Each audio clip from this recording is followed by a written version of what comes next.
Hey everyone, I'm the storyteller, and I'm here to help you relax tonight. I know a lot of you use this video to fall asleep, so before we start, make sure to like the video and subscribe to the channel.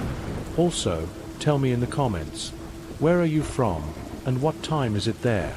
Now get comfortable, take a deep breath, and just relax. The winter cabin. Last winter, I decided to spend a few days at my family's old mountain lodge up in the wilderness. It's this rustic place my grandfather built decades ago, nothing fancy, just a simple retreat where we go to escape the chaos of everyday life. I was looking forward to the solitude after a stressful year at work. The cabin sits miles away from the nearest road, completely off the grid. During winter, the only way to reach it is by snowmobile, which actually adds to the adventure. When I finally arrived that evening, the first thing I did was get the wood-burning stove going. The warmth spread through the small space quickly, and I could feel my shoulders relaxing for the first time in months. That first night was exactly what I needed. Complete silence except for the occasional crack of settling wood. I cooked a simple meal on the stovetop and fell asleep to the gentle sounds of wind through the pine trees. It felt like time moved differently out there, slower and more peaceful. The next morning, I woke up feeling more refreshed than I had in ages. I made breakfast and was getting ready to step outside for some fresh air when I opened the front door and froze. There in the pristine snow, leading right up to my doorstep, was a clear trail of boot prints.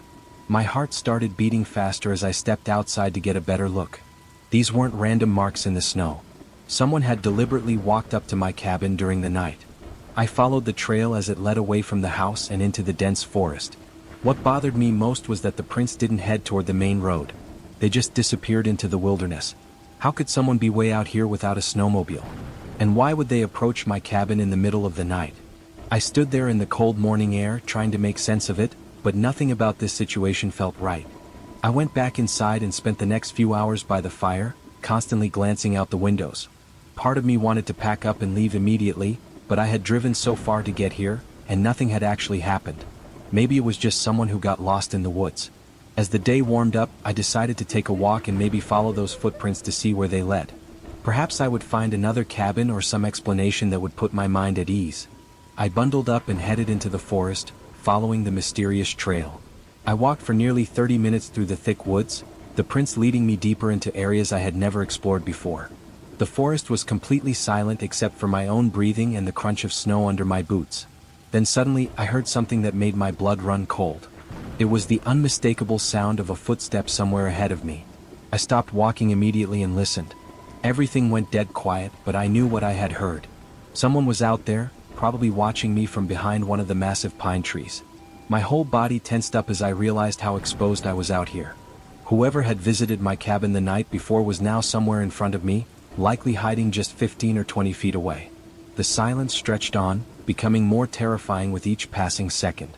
I called out, asking if anyone was there, but got no response. Not even the slightest sound. The tension was unbearable, and I knew I had to make a decision quickly. Every instinct told me to get out of there immediately. I turned around and ran back through the woods as fast as I could manage in the deep snow. When I reached the cabin, I threw everything into my bags without even thinking about organization. I locked up the place and got on the snowmobile, not stopping until I reached my car at the main road. Looking back now, I'm convinced that whoever left those footprints was the same person I encountered in the forest. The fact that they were heading back toward my cabin tells me this wasn't some innocent encounter. Someone had been watching the place and they knew I was there alone. I haven't returned to that cabin since, and honestly, I don't think I ever will. The camping trip. Every February, my friend Marcus and I take our annual winter camping trip to this remote spot we discovered years ago. We're both experienced outdoorsmen, and there's something special about camping in a snow-covered forest that regular summer camping just can't match. With the right gear, it's actually not as dangerous as most people think. This particular year, we arrived at our usual spot just before sunset and quickly set up our tents and got a fire going. The weather was perfect, cold but not brutal, with just a light snow falling. We were sitting around the campfire with a couple of beers when we heard something that changed everything. It was a scream, but not like anything I had ever heard before. It was human but somehow wrong, echoing across the landscape in a way that made my skin crawl. The sound only lasted a few seconds before cutting off abruptly, leaving us sitting in stunned silence. Marcus and I both jumped up from our chairs, staring in the direction the sound had come from. He thought it might have been some kind of animal making a strange noise, because surely no other people would be camping out here in these conditions. I wasn't so sure. It sounded distinctly human to me but distorted somehow. We stood there listening for several minutes but heard nothing else.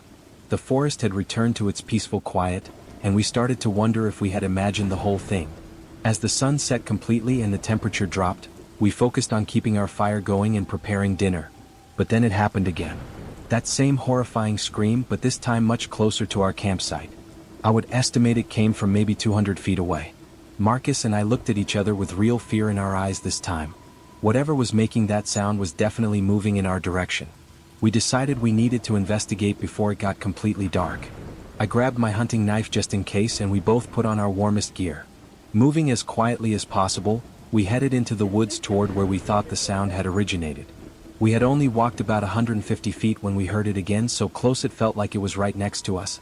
I stopped breathing and searched the dark forest around us but saw nothing. Marcus looked as terrified as I felt. We stood completely still for what felt like forever, waiting for something to happen.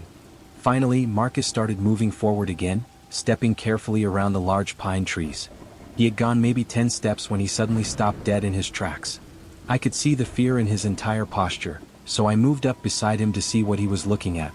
What I saw nearly made me sick to my stomach. There was a deer carcass lying in the snow, clearly killed recently. The snow around it was stained red, and something about the way it had been left there felt deliberate, almost like it had been placed for us to find. That's when Marcus grabbed my shoulder and squeezed hard. I looked up and saw what had terrified him. Across the small clearing, barely visible in the darkness, stood a figure.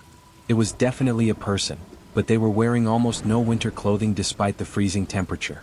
They were just standing there, completely motionless, watching us. The person appeared to be studying us, like we were specimens in some kind of experiment. There was something deeply unnatural about their stillness and their apparent immunity to the cold. Marcus squeezed my shoulder again, and I understood immediately what he meant. We both turned and walked away as quickly and quietly as we could manage. Neither of us said a word until we got back to our campsite, where we packed our gear in record time and hiked out of there in the dark. We didn't even discuss what we had seen until we were safely back at Marcus's truck. To this day, we still don't have any explanation for what we encountered out there. We stopped camping at that location and found a completely different area for our annual trips. Some experiences are too disturbing to risk repeating. The Christmas Eve delivery. It was December 23rd, and I had decided to do some food delivery work to make extra money during the holiday season. I figured people would be generous with tips during Christmas week, and I needed the cash for presents. It was getting late, almost 11 at night, when I got an order that would change how I think about my job forever. The order seemed normal enough, just a bag of food to be delivered to someone's house. Most of my deliveries that night had been groceries since regular restaurants were starting to close early for the holidays. What caught my attention about this particular order was the address. It was much further out than I usually like to drive, but with orders slowing down, I decided to take it anyway. The drive was actually pleasant at first. It was snowing lightly and the roads were nearly empty, giving the whole city a peaceful holiday atmosphere. But when I reached the address, I realized this wasn't going to be a typical suburban delivery. Instead of pulling into a regular neighborhood, I found myself driving down a narrow dirt path that wound through dense woods. At the end of this path sat a small cabin that looked like it belonged in the middle of nowhere rather than anywhere near the city. I parked my car and grabbed the food, walking up to what I assumed was the front door. As I approached the house, I could hear sounds coming from inside that completely confused me. It sounded like a huge party was going on, with multiple people laughing and talking over each other. The noise was so loud and chaotic that I couldn't understand how all those people could possibly fit inside such a tiny cabin. But there was something strange about the quality of the sound that I couldn't quite identify. It didn't sound quite right, almost like it was being played through speakers rather than coming from real people having conversations. I knocked on the door several times, and the party sounds continued without interruption. After a moment, the door opened, and a man stood there looking at me with a smile that made me immediately uncomfortable. When I glanced past him into the house, what I saw didn't match what I was hearing at all. The inside of the cabin was mostly dark and completely still. There were no people running around, no party decorations, and most of the lights weren't even turned on. Yet that loud party sound was definitely coming from somewhere deeper in the house, probably from a room at the end of the hallway. The man's smile grew wider as he said something that made my heart start racing. He told me I should bring the food inside because everyone would be so happy to see me. He said I should come in so they could thank me properly for working during the holidays. I started stammering, trying to come up with an excuse to leave the food and go, but he interrupted me. He kept insisting that I would be glad I stopped by, that everyone was so excited to meet me. All the while, that bizarre party noise continued in the background. Then, without any warning, the sound cut off completely. The cabin went dead silent, like someone had suddenly turned off a recording. The man looked back toward the source of the noise, clearly surprised that it had stopped. His confident smile faltered for just a moment. I didn't wait to see what would happen next. I dropped the bag of food on the porch and ran back to my car as fast as I could. I got in, started the engine, and drove away without looking back. I stopped doing deliveries for the rest of that night and spent the remainder of the holidays at home with my family. Technically, nothing actually happened to me at that cabin. But the strangeness of the whole situation and the thoughts of what might have happened if I had gone inside still gives me chills. Some invitations are meant to be declined. The night shift. It was December 26th, and I was working the overnight shift at a small family-owned grocery store in my neighborhood. I honestly wasn't sure why I had been scheduled that night, since we had been closed for Christmas and business was usually slow the day after. There wasn't much restocking that needed to be done. I spent the first hour of my shift filling a few empty spots on the shelves, but after that I was basically just walking around the store trying to stay busy. The place was completely empty except for me, and the silence was actually kind of peaceful after the chaos of the holiday. While I was walking past the front windows, I noticed someone outside who seemed way too close to the building for that time of night. At first I thought they were just passing by, but when I looked more carefully, it appeared they were deliberately hanging around our storefront. The person noticed me watching them through the window, and instead of walking away like a normal person would, they came even closer to the glass. They didn't try to knock or signal that they needed something. They just stood there staring directly at me. I felt a wave of unease wash over me as this staring contest continued. This wasn't normal behavior for anyone, especially at this hour of the night. After several uncomfortable seconds, I decided to walk away from the window and pretend like I hadn't seen them, hoping they would just leave. I waited a few minutes before returning to the front of the store to check if they were gone. Looking out the window, I was relieved to see the area was empty. I let out a breath I didn't realize I had been holding and went back to wandering around the store. About 10 minutes later, I was walking through one of the aisles, straightening up some items on the shelves, when I turned the corner and stopped dead. Several boxes had fallen off the shelf and were scattered across the floor. These weren't small items that could have just tipped over on their own. Someone had to have knocked them down deliberately. As I stood there trying to process what I was seeing, I heard something that made my blood freeze. It was laughter, but not normal laughter. It was soft but deep, coming from somewhere down the aisle. It sounded like a grown man quietly giggling, almost like a child would, but there was something deeply unsettling about it. My first instinct was to confront whoever was in my store, but then I remembered the large person I had seen outside earlier. If they had somehow gotten inside, they might be dangerous and they could have anything hidden in their jacket. Instead of investigating further, I ran straight to the front of the store and out the doors. I got in my car and immediately called the police, telling them someone had broken into the store and was still inside. They arrived about 10 minutes later, but whoever had been inside was already gone. The next day we reviewed the security footage and what we saw was terrifying. The video showed the person finding a way in through a side door and hiding behind the aisle where I had heard the laughter. While they were back there, making that disturbing giggling sound, they were holding a knife. It looked like some kind of small switchblade. The police thought the person might have been under the influence of something, which I don't disagree with. But whether they were drunk or on drugs doesn't change the fact that I could have died that night if I had made different choices. Sometimes running away is the smartest thing you can do. The fake ride. New Year's Eve has never been my favorite holiday. I'm not really a party person, but every year I end up getting convinced by friends to go out and celebrate anyway. This particular year, my buddy Trevor was hosting a party at his place, and since he's the friend with the big house and lots of land, everyone was excited about it. Trevor picked me up around 9 in the evening and we drove out to his place together. There were probably 25 or 30 people there, which was a good-sized crowd without being overwhelming. I ended up drinking more than I usually do, playing drinking games and watching the ball drop with everyone else. Overall, it was actually a pretty good time. By 3 in the morning, though, I was definitely ready to head home. I went looking for Trevor to get a ride, but found him passed out on a bed upstairs. Looking around at the other party guests, I realized pretty much everyone was too drunk to drive safely, including myself. I decided to call for a ride share and went outside to wait for them. The app said my driver would be there in 10 minutes, so I sat down on the curb at the end of Trevor's driveway to wait. His house was pretty isolated, away from any busy roads, which made it nice and quiet after all the party noise. I was just sitting there, bundled up in my jacket, trying to sober up a little in the cold night air. I must have zoned out because what felt like only a few minutes later, a car pulled up and someone called out that they were my ride. I jumped up, surprised by how quickly time had passed, and got into the back seat without really thinking about it. I guess I really was more drunk than I had realized if I was losing track of time like that. The driver was a middle-aged guy with short dark hair and a thick beard, and he seemed friendly enough. He made some small talk about the party as we started driving, but I wasn't really in the mood for conversation. Something about the look he gave me in the rearview mirror made me feel slightly uncomfortable, but I figured I was just being paranoid because of how much I had been drinking. I closed my eyes and leaned back in the seat, trying to rest for the remainder of the ride home. But just a minute or two later, my phone made a notification sound. When I opened my eyes to check it, the driver was already looking at me in the mirror, which seemed odd. I glanced down at my phone and what I saw made my stomach drop. It was a message from the rideshare app, telling me that my driver had just arrived at the pickup location.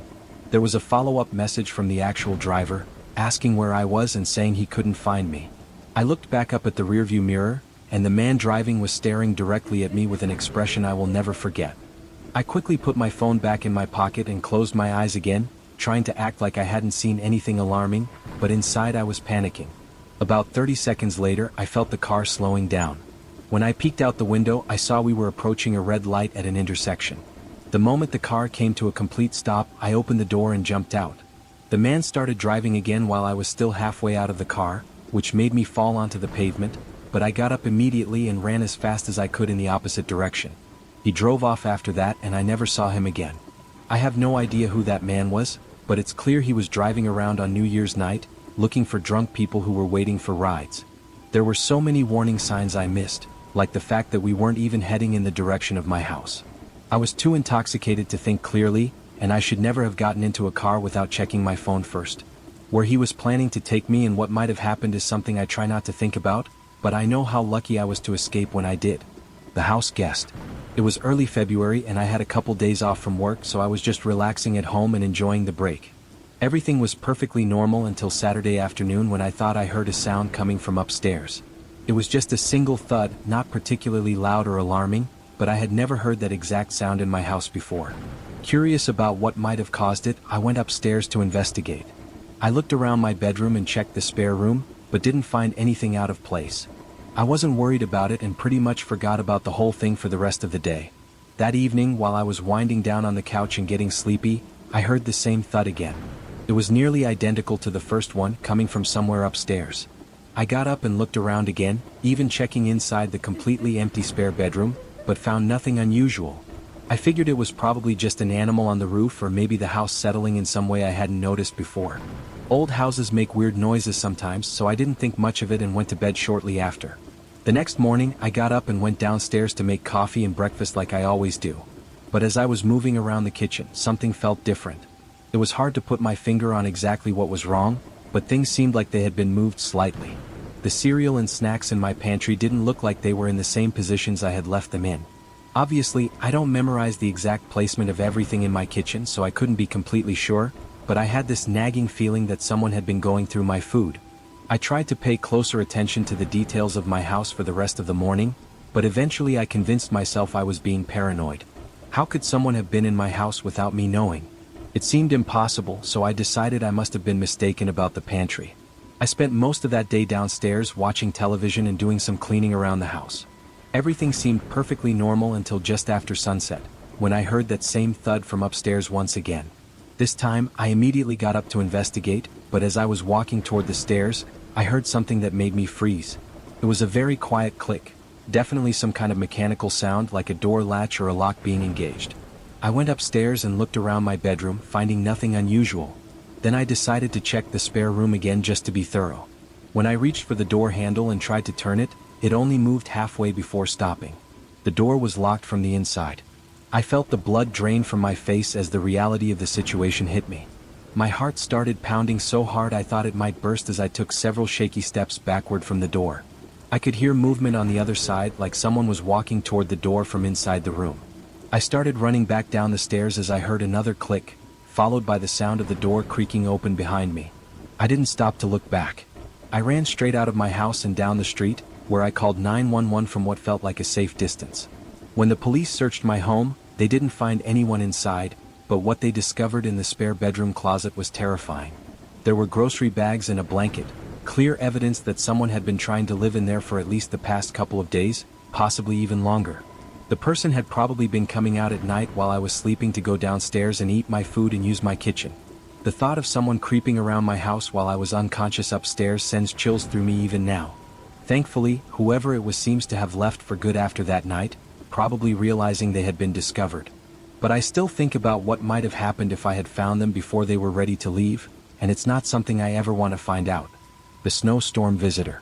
I was staying inside for the evening because there was a terrible snowstorm moving through our area. The weather reports had been warning about it all day, and by the time night fell, it was already getting pretty intense outside. I had my favorite show playing on the television and was half asleep on the couch when I heard heavy footsteps approaching my front door. The sound of boots on my wooden porch was loud enough to wake me up completely.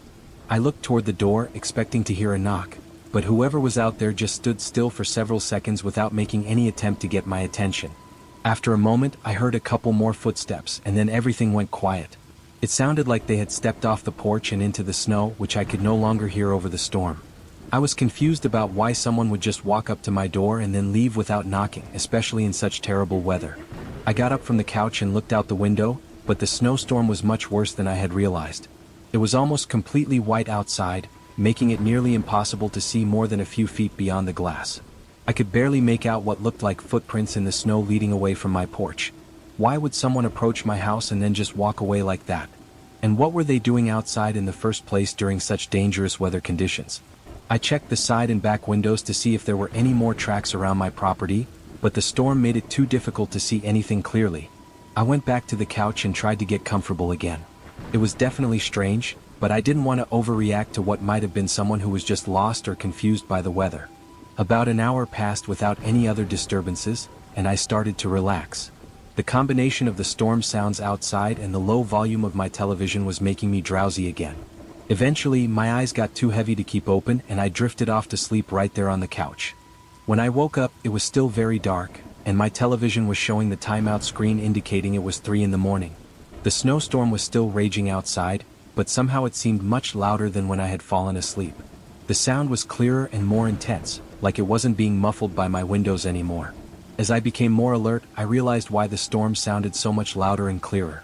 My eyes shot wide open and I immediately got to my feet. I turned on the lamp next to the couch and saw something that made my heart stop.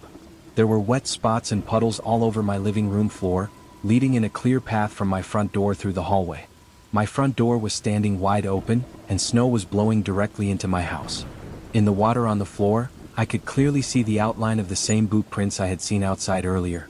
I could make out what appeared to be the same boot prints leading back out of the house, but with all the snow and water, it was hard to be completely certain. Whoever had been on my porch earlier had somehow gotten into my house while I was sleeping and had walked around inside. I grabbed my phone and locked myself in the bathroom while I called for help. When the police arrived, they determined that the intruder had already left. It appeared they had come inside looking for something specific, and after not finding whatever they were after, they had simply walked back out into the blizzard.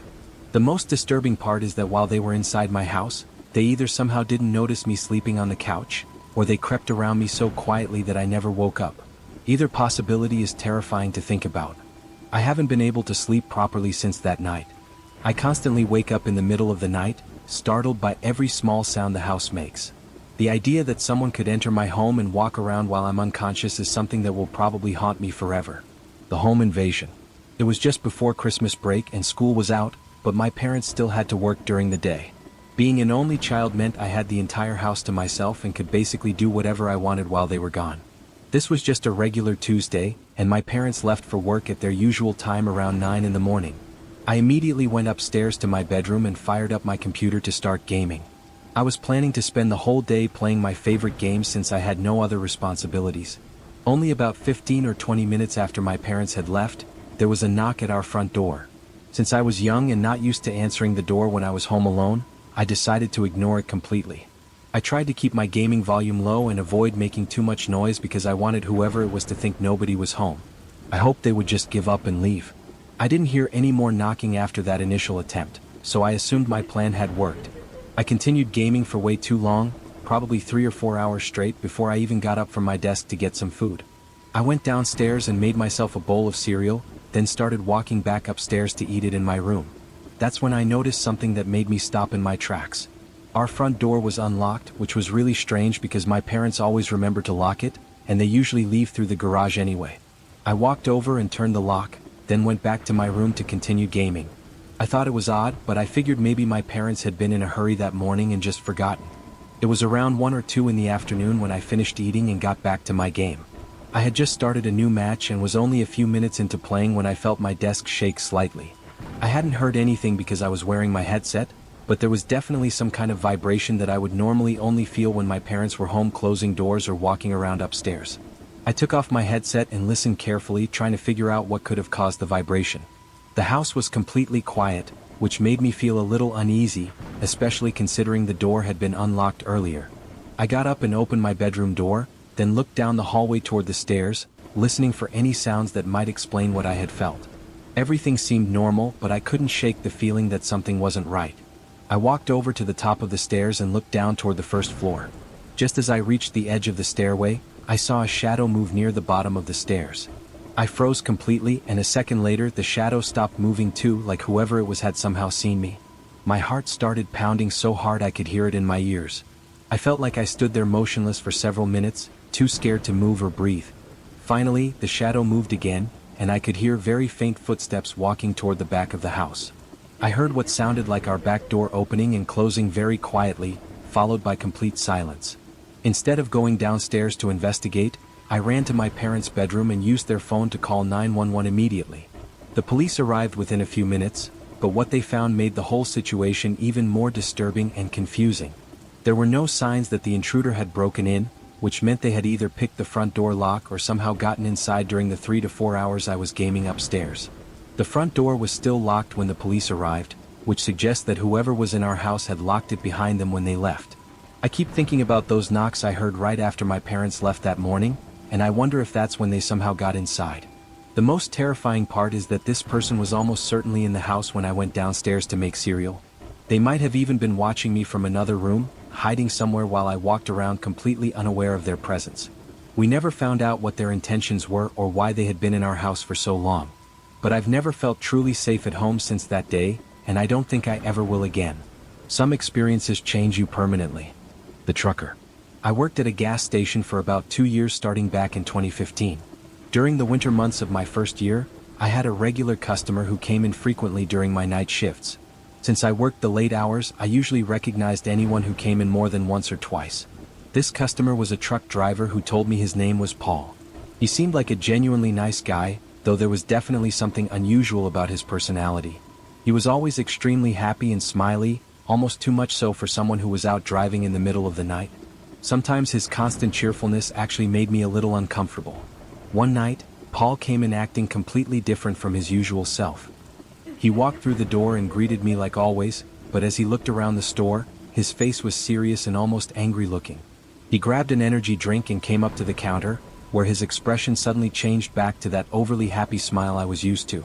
But I could see something dark in his eyes that made his smile seem fake and disturbing. There was a look of dread or fear behind his cheerful expression that I had never seen before.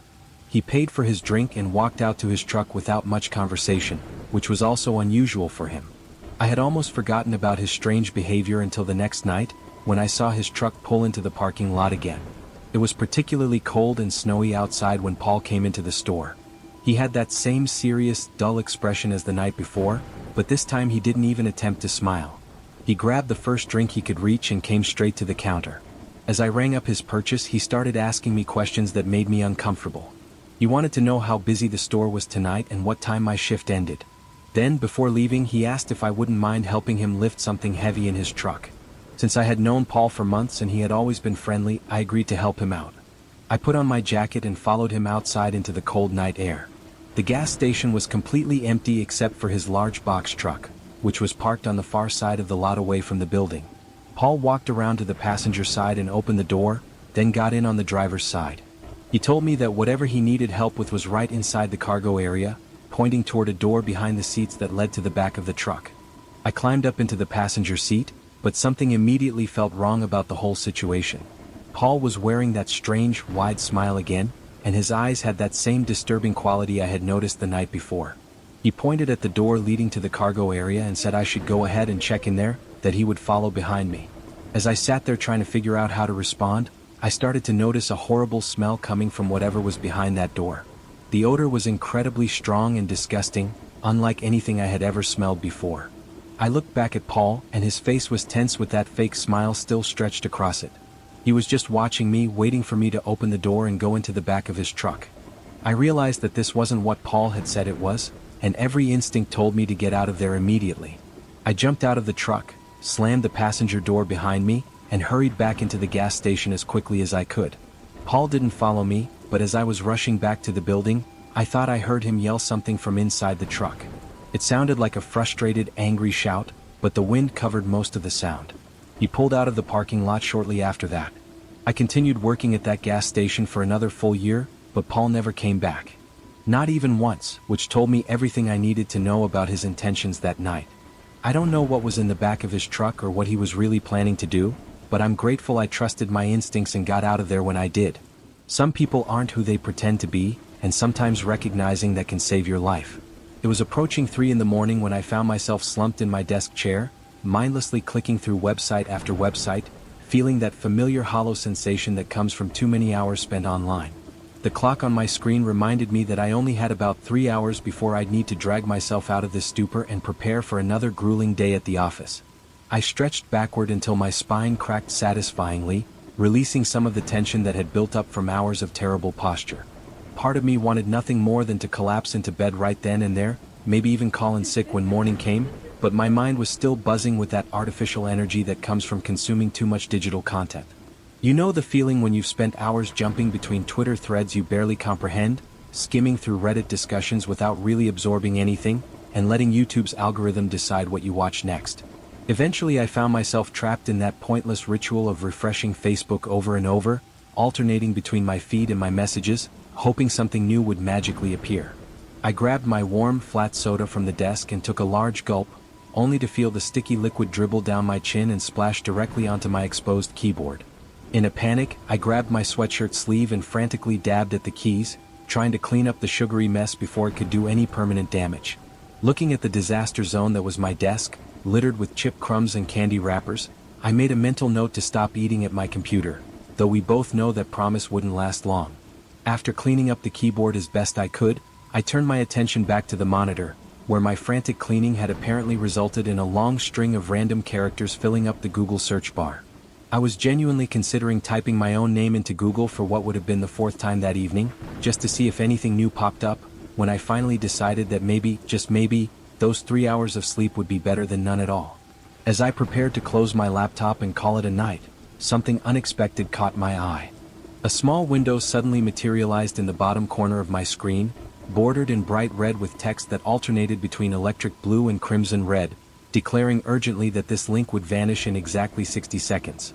Below the message, a timer had already begun its countdown, the numbers decreasing steadily from 60 to 59 to 58. My first instinct was to dismiss it as another cheap marketing ploy, probably some sketchy website trying to harvest my personal information with promises of winning the latest iPhone or a gift card to Amazon. The timer continued its relentless countdown, reaching 40, then 39, then 38. Yet despite my skepticism, I found myself increasingly curious about where this mysterious link might lead. My cursor drifted toward the box, hovering uncertainly over it before I caught myself. What if this was some elaborate malware scheme designed to infect my computer the moment I clicked? I started to close my laptop screen, then another paranoid thought struck me. What if this was some kind of law enforcement honeypot trying to trick people into accessing illegal content? But as the screen was nearly touching the keyboard, another possibility wormed its way into my thoughts. What if this really was something special, some kind of exclusive opportunity to witness something truly unique, something that nobody else had ever seen? The idea that I might spend the rest of my life wondering what was behind that link, losing sleep over what could have been, was suddenly unbearable. I slowly raised the screen back up and watched the timer counting down its final seconds. 5, 4, 3, and at the last possible moment, just as it hit 1, I clicked the link with my heart pounding. A new browser tab opened immediately, and what appeared to be a video player began loading, the buffering symbol spinning endlessly for a moment before the feed finally came through. What I saw was confusing at first, just an extremely dark video feed with a small red recording light blinking in the upper corner next to the word live, in capital letters. I squinted at the screen trying to make sense of what I was looking at, and gradually I could make out what seemed to be the outline of a person sitting in the darkness. The quality was terrible, grainy and poorly lit, but there was definitely someone there. Was this some kind of video chat room that the link had connected me to? Was I watching someone's webcam feed? I tried speaking to them, calling out to see if they could hear me through their speakers, but my words just echoed back at me through my own speakers with that disorienting delay you get when someone has their phone on speaker while you're talking to them. The figure on the screen remained perfectly still, seemingly unaware of my attempts at communication. For a solid minute, I sat there in silence, waiting for any sign of life from the person in the stream, any indication that they knew I was watching or that they were even conscious. They remained frozen in place, barely even breathing from what I could tell, and then I noticed something else that made my skin crawl. There was another shape in the background, standing in the shadows behind the seated figure. At first, this second presence was completely motionless too, but then it began to move in the most unsettling way, swaying slowly from side to side with a rhythm that seemed completely wrong somehow, too fluid and too mechanical at the same time. The swaying continued for what felt like an eternity before suddenly stopping, and then the figure's head began to jerk violently to one side, the twitching movements becoming faster and more erratic with each passing second. Meanwhile, the person sitting in front continued to stare blankly ahead, completely oblivious to the disturbing activity happening right behind them. I watched in growing horror as the twitching figure began to move forward, taking slow, deliberate steps toward the person in the chair, who still hadn't moved a muscle or shown any awareness of the approaching danger. My pulse was racing now, and I wanted to scream at them to turn around, to run, to do something, anything, but they just sat there like a statue. Were they unconscious? Had they been drugged? Was this some kind of sick joke, or worse, was I witnessing something from the dark web, some psychopath's twisted broadcast? The figure behind was now standing directly behind the seated person, close enough to touch them, its movements still disturbingly inhuman and wrong. Just when I thought something terrible was about to happen, the standing figure stopped moving entirely, then slowly began to crouch down, disappearing from view behind the person in the chair. My breathing gradually returned to normal as I tried to process what I had just witnessed. With the immediate threat seemingly gone, I leaned forward to get a better look at the person still sitting motionless in front of the camera, trying to make out any details through the poor video quality. And then something happened that made my blood turn to ice water in my veins. The figure on the screen leaned forward at exactly the same moment I did. A horrible realization began to dawn on me as I noticed the small green LED light at the top of my monitor, the one that indicates when the webcam is active. The lens was covered in dust, which would explain why the image quality was so poor, why everything looked so dark and grainy. With trembling fingers, I reached up with my sleeve and carefully wiped the dust away from the camera lens. The instant I looked back at the screen, my worst fears were confirmed in the most terrifying way possible. The figure I had been watching this entire time, the person I thought was someone else in danger, was actually me. This wasn't a two-way video chat or someone else's stream, it was a feed from my own webcam, showing me sitting at my own desk. And then, just like that, the video feed cut out completely, leaving me staring at a blank browser window as the full implications of what I had just witnessed crashed over me like a wave. If that video was showing me sitting at my desk, and if everything I saw was real, then that meant the figure standing behind me, the thing that had been twitching and moving in that inhuman way, had also been real. That night, I made two terrible mistakes that I'll regret for the rest of my life. The first mistake was clicking on that cursed link when every instinct told me not to. And the second mistake, the one that still haunts me every time I close my eyes, was slowly looking down beneath my desk to see what was hiding there in the darkness. The night shift monitor. I've worked security at Millbrook Shopping Center for nearly 6 months now, and I thought I'd seen everything there was to see during the graveyard shift. Drunk teenagers trying to break in, homeless people seeking shelter, the occasional couple looking for a private spot, but nothing could have prepared me for what happened last Tuesday night. The shift started like any other, with me arriving at 11:30 to relieve Carlos from the evening shift. He gave me the usual rundown of minor incidents from the day, handed over the keys and radio, and headed home with a tired wave. By midnight, I was settled into the security office, surrounded by 12 monitors showing feeds from cameras positioned throughout the mall's interior and parking lots. The first few hours passed without incident, just the usual routine of watching empty corridors bathed in dim emergency lighting, occasionally getting up to do a physical patrol of the premises. Around 2 in the morning, I was making myself a cup of instant coffee when I noticed something odd on monitor number 7. which covered the north wing near the old department store that had been closed for renovations. There was someone standing perfectly still in the middle of the corridor, just standing there facing the camera. I leaned closer to the screen trying to make out details, but the figure was wearing dark clothing that made it hard to distinguish features in the low light. My first thought was that someone had somehow gotten locked in when the mall closed, though I couldn't understand how they'd avoided detection during the closing sweep.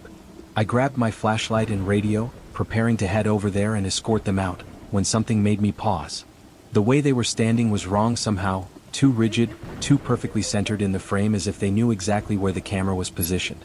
I decided to watch for another moment, and that's when I noticed they weren't actually facing the camera directly, but rather looking up at it from an angle that suggested they were much taller than any normal person should be.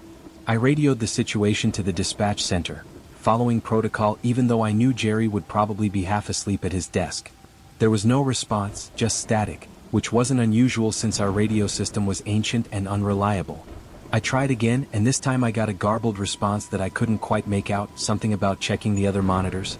Returning my attention to the screens, I did a quick scan of all 12 feeds, and my heart nearly stopped when I saw that the figure was now on monitor number 4, standing in the food court.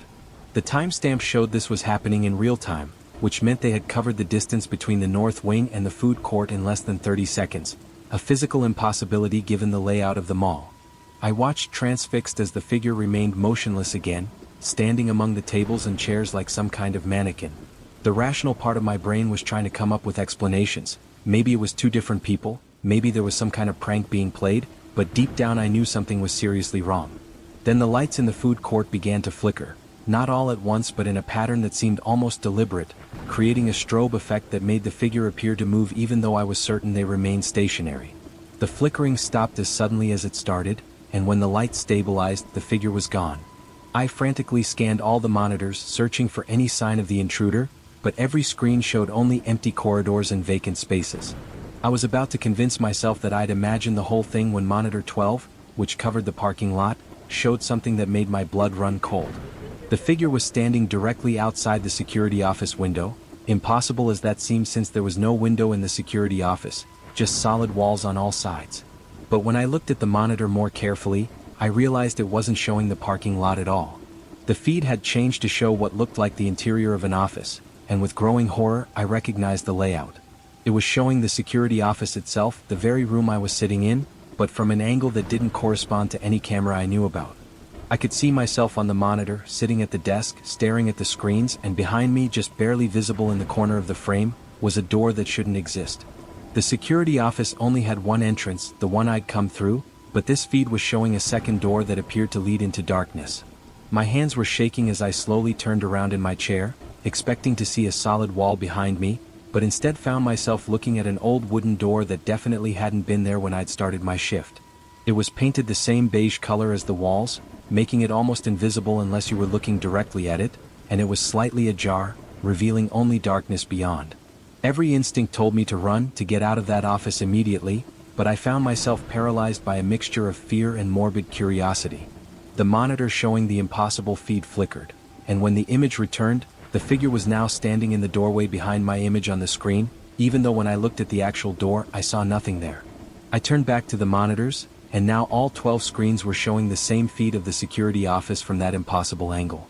In each one, the figure had moved closer to my seated form, and I could now make out more details. It was wearing what looked like an old security uniform, but one from decades ago based on the style, and where its face should have been was just a smooth, dark surface that seemed to absorb light. The timestamp on the monitor suddenly jumped forward by an hour, showing 3 in the morning even though my watch still showed 2, and in the feed I could see myself slumped over the desk, apparently asleep or unconscious. The figure was standing directly behind me, one elongated hand reaching toward my shoulder. I felt a cold touch on my actual shoulder at that exact moment and spun around to find nothing there, but when I turned back to the monitors, they had all returned to their normal feeds showing the various areas of the mall. Everything appeared normal except for one detail that made my stomach drop.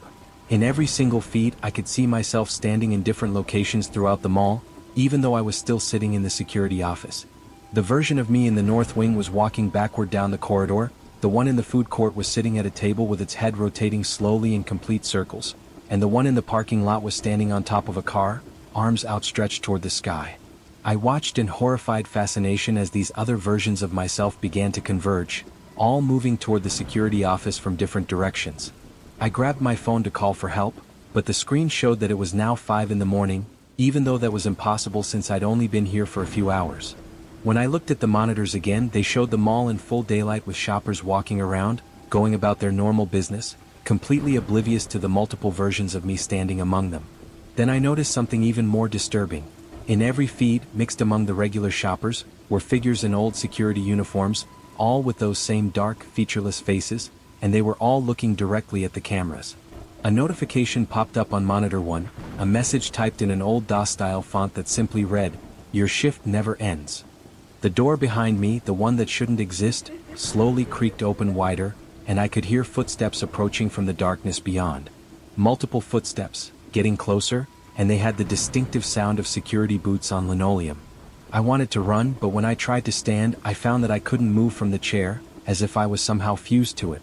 The monitors began cycling through different time periods, showing the mall in various states throughout what must have been decades. I saw it being built, saw it in its heyday packed with shoppers, saw stores closing and opening, saw renovations and changes, and in every era, there were those figures in security uniforms always watching, always present. The footsteps behind me stopped, and I felt multiple cold hands on my shoulders, my arms, my head. The monitors all went dark for a moment, and when they came back on, they showed the security office again, but now there was a new guard sitting at the desk, someone I didn't recognize, looking confused and frightened as they scanned the monitors.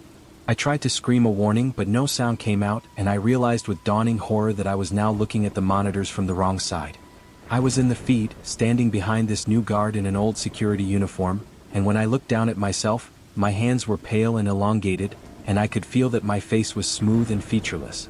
The new guard was frantically scanning the monitors just as I had done, and I knew they were seeing the same impossible things I had seen. They would sit there, paralyzed by fear and confusion, until their shift ended in a way they never expected. And then they would join us, the night shift that never ends, watching through the monitors forever, waiting for the next guard to arrive. I understood now why Carlos had looked so relieved when I'd arrived to take over his shift, why he'd practically run from the building without looking back. He knew what was coming, had probably gone through this same experience months or years ago, and had passed the curse on to me. And now I was part of it, trapped in the feeds, doomed to watch and wait and eventually help recruit the next unwitting guard. The monitors in front of the new guard flickered, and I saw myself appear in one of them, standing in the north wing just as the first figure had stood when I'd noticed them. The cycle was beginning again, and there was nothing I could do to stop it. The new guard leaned closer to the screen, trying to make out details, and I wanted to warn them to run, to leave immediately, but I could only stand there, perfectly still, playing my role in this endless nightmare. Somewhere in the darkness behind that impossible door, I could hear whispers of all the guards who had come before, all trapped like me, all part of the eternal night shift at Millbrook Shopping Center. The new guard reached for their radio, just as I had done, and the static that came back wasn't random noise but the combined voices of dozens of trapped souls trying to speak at once. The timestamp on the monitors jumped forward again, and suddenly it was morning, and the new guard was gone, replaced by another unfamiliar face.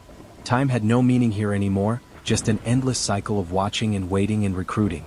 I was vaguely aware that my physical body was probably still sitting in that chair, slumped over the desk, but my consciousness was trapped in the monitors, doomed to be part of the horror that awaited each new guard.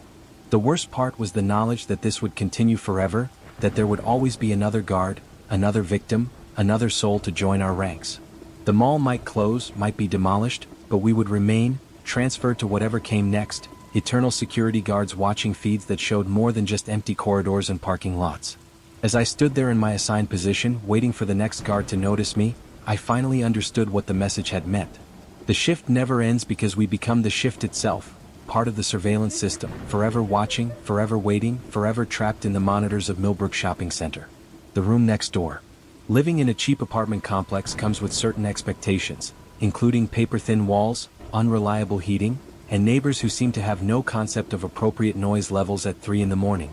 When I moved into Unit 4B at the Riverside Heights apartment 6 months ago, I was prepared for all of these inconveniences, but what I wasn't prepared for was the complete and absolute silence from the unit next to mine. Unit 4C shared a wall with my bedroom, and in all the time I'd lived there, I had never heard a single sound from that apartment. No footsteps, no television, no running water, absolutely nothing. At first, I assumed it was vacant, but the property manager assured me that someone did indeed live there, a quiet tenant who had been there for years and always paid rent on time through automatic bank transfers. The silence might have been a blessing compared to noisy neighbors, but something about it felt wrong, unnatural even. Every other apartment in the building contributed to the symphony of daily life, muffled conversations, cooking sounds, doors opening and closing, but 4C was like a dead zone, a pocket of emptiness that seemed to absorb sound rather than produce it. I tried to catch glimpses of my mysterious neighbor several times, lingering in the hallway when I heard other doors opening, checking my peephole whenever footsteps passed by, but I never saw anyone entering or leaving 4C.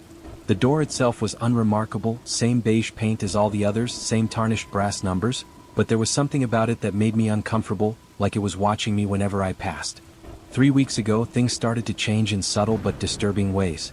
It began with a smell, faint at first, seeping through the shared wall. It wasn't unpleasant exactly, but it was strange, like old flowers mixed with something metallic, something that made my nose tingle and my eyes water if I stayed in my bedroom too long. I complained to the property manager, but he just shrugged and said he'd leave a note for the tenant. The smell persisted and grew stronger over the following days, and then I started noticing other things. My bedroom wall, the one I shared with 4C, was always cold to the touch, even when my heating was running full blast. Condensation would form on it during the night, running down in little rivulets that left strange patterns on the paint, patterns that almost looked like symbols or letters in some unknown language. One night, unable to sleep because of the smell and the cold, I pressed my ear against the wall, hoping to hear something, anything that would confirm someone actually lived there. What I heard made me pull back immediately. It wasn't a sound coming through the wall, but rather the absence of sound, a void that seemed to pull at my hearing, making my ear feel like it was being drawn into the wall itself. I started sleeping on my couch after that, but even from the living room I could feel the presence of that apartment next door, like a black hole that was slowly expanding, reaching through the wall to contaminate my space. My dreams became strange and vivid, filled with images of empty rooms that went on forever, doors that opened onto nothing, and always, the feeling that something was watching from just beyond my perception. Last week, I was coming home late from work when I saw light coming from under the door of 4C, the first sign of life I'd ever noticed. The light was wrong though, not the warm yellow of a lamp or the cool white of an overhead fixture, but something that shifted and pulsed, sometimes green, sometimes purple, colors that made my head hurt to look at directly. I stood in the hallway for several minutes, mesmerized by that strange light, and as I watched, I heard something from inside the apartment. It sounded like breathing, but not normal breathing, more like something massive inhaling and exhaling slowly, rhythmically, and with each breath, the light under the door would pulse brighter. Against every instinct screaming at me to leave, I knocked on the door. The breathing stopped immediately, and the light vanished, plunging the hallway into darkness that seemed deeper than it should be. I stood there in the dark, waiting, and then I heard footsteps approaching the door from inside, but they sounded wrong, too many feet, or maybe not feet at all, more like something wet dragging across the floor. The footsteps stopped right at the door, and I could sense something on the other side, inches away from me, separated only by a thin piece of wood. We stood there, neither of us moving, and then I heard a whisper, so faint I might have imagined it, saying my name. Not my full name, not the name my friends called me, but a childhood nickname that nobody had used in 20 years, that nobody in this city even knew. I ran back to my apartment and locked the door, pushing my couch against it for good measure. That night, the wall in my bedroom began to change. The condensation patterns became more elaborate, definitely forming symbols now, symbols that seemed to move when I wasn't looking directly at them. And in the center of the wall, a dark spot appeared, growing larger each hour, as if something was seeping through from the other side. By morning, the spot had spread to cover half the wall, and it wasn't just a stain but something else, something that had depth to it, like looking into deep water. I could see shapes moving in that darkness, things that might have been fish or might have been something else entirely, swimming in spaces that shouldn't exist inside a wall. I decided I had to know what was in that apartment, had to understand what was happening before it consumed my entire wall, my entire life.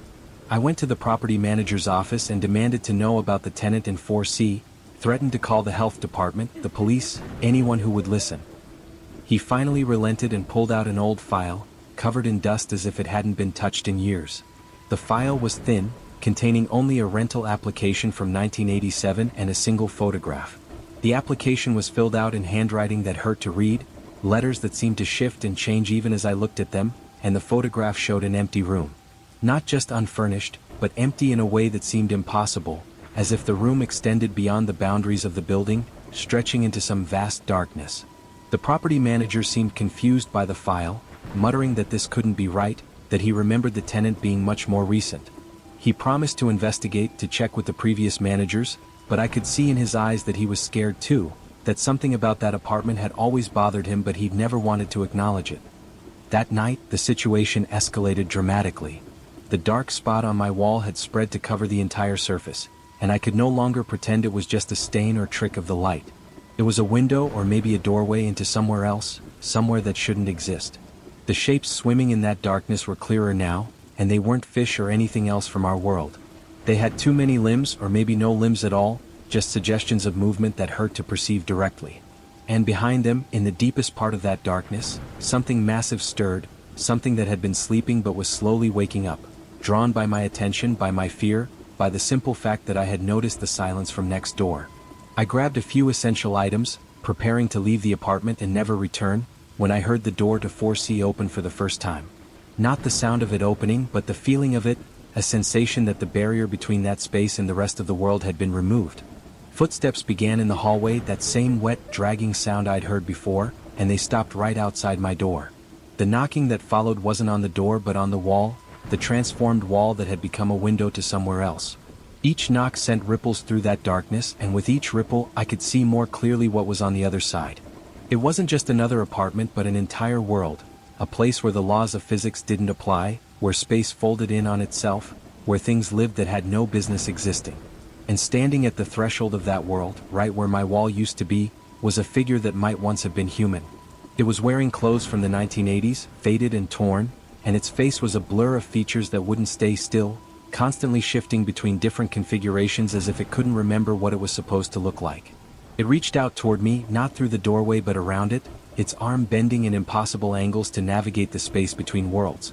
I backed away, but there was nowhere to go in my small apartment, and I could feel other walls beginning to change, beginning to soften and darken, as if the entire unit was being absorbed into whatever realm existed in 4C. The figure spoke, its voice coming from everywhere and nowhere at once, telling me things I didn't want to hear, couldn't understand, concepts that human minds weren't meant to process.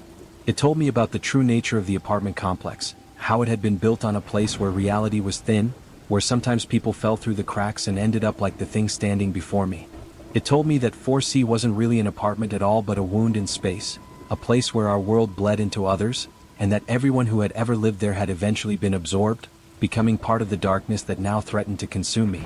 The automatic rent payments, the false records, the property manager's confused memories, all of it was the universe's attempt to paper over something that shouldn't exist. But the worst revelation was that I had been chosen the moment I moved in, that the silence from next door hadn't been absence but anticipation, waiting for someone who would notice, who would investigate, who would provide the final component needed for whatever was about to happen. My fear, my curiosity, my very awareness had been feeding it, making it stronger, giving it the power to finally break through.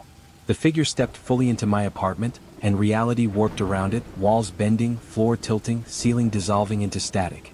Other figures began emerging from the darkness in the wall, all former tenants of 4C, all transformed into things that couldn't quite exist in our dimension but couldn't escape to another. They reached for me with hands that had too many joints, with faces that smiled in directions that shouldn't exist. I did the only thing I could think of and threw myself through my apartment window, falling 4 stories to the parking lot below. I should have died, should have at least been seriously injured, but instead I landed softly, as if gravity itself had been altered by what was happening in the building above. When I looked back up at my window, I could see darkness pouring out of it like smoke, spreading across the building's facade. Other residents were evacuating now, screaming and running as their walls began to change, as the infection from 4C spread through the entire complex. Some didn't make it out in time, and I saw them being pulled into walls that had become liquid, disappearing into spaces between spaces, their screams echoing from dimensions we couldn't see. The building collapsed shortly after, not in the way buildings usually collapse but by folding in on itself, twisting and compressing until it occupied no space at all, leaving only a vacant lot that looked like nothing had ever been built there. The official reports blamed a gas leak, and somehow everyone seemed to accept that explanation, their minds refusing to process what had really happened. But I know the truth, and worse, I know it's not over. Sometimes I drive by that empty lot and I can still see shimmer in the air where Unit 4C used to be, like heat distortion but wrong, moving against the wind. And sometimes, late at night, I get calls from a number that shouldn't exist, and when I answer, all I hear is that same impossible silence from the room next door, waiting, always waiting for someone else to notice. The last upload. My YouTube channel was dying and I knew it. 6 years of daily uploads, thousands of hours of content, and I was hemorrhaging subscribers faster than a severed artery bleeds out. The algorithm had turned against me months ago, and no matter what I tried, I couldn't get back into its good graces. My videos that used to get hundreds of thousands of views were now struggling to break 10,000, and the comment sections were either empty or filled with bots trying to sell cryptocurrency. That's when I received the email that would change everything, though not in the way I'd hoped. It came to my business inbox at 3:47 in the morning, from an address that was just a string of random numbers and letters. The subject line simply read, "Want to go viral?" And against my better judgment, probably driven by desperation, I opened it. The message was brief and cryptic, containing only a link and a single line of text that read, "Upload what you find here and you'll never have to worry about views again." The link led to a file hosting site I'd never heard of, one of those sketchy operations that probably existed in some legal gray zone, and there was a single video file waiting for me titled final__reddit.mp4. I should have deleted the email, should have reported it as spam and moved on with my failing career, but curiosity and desperation are a dangerous combination.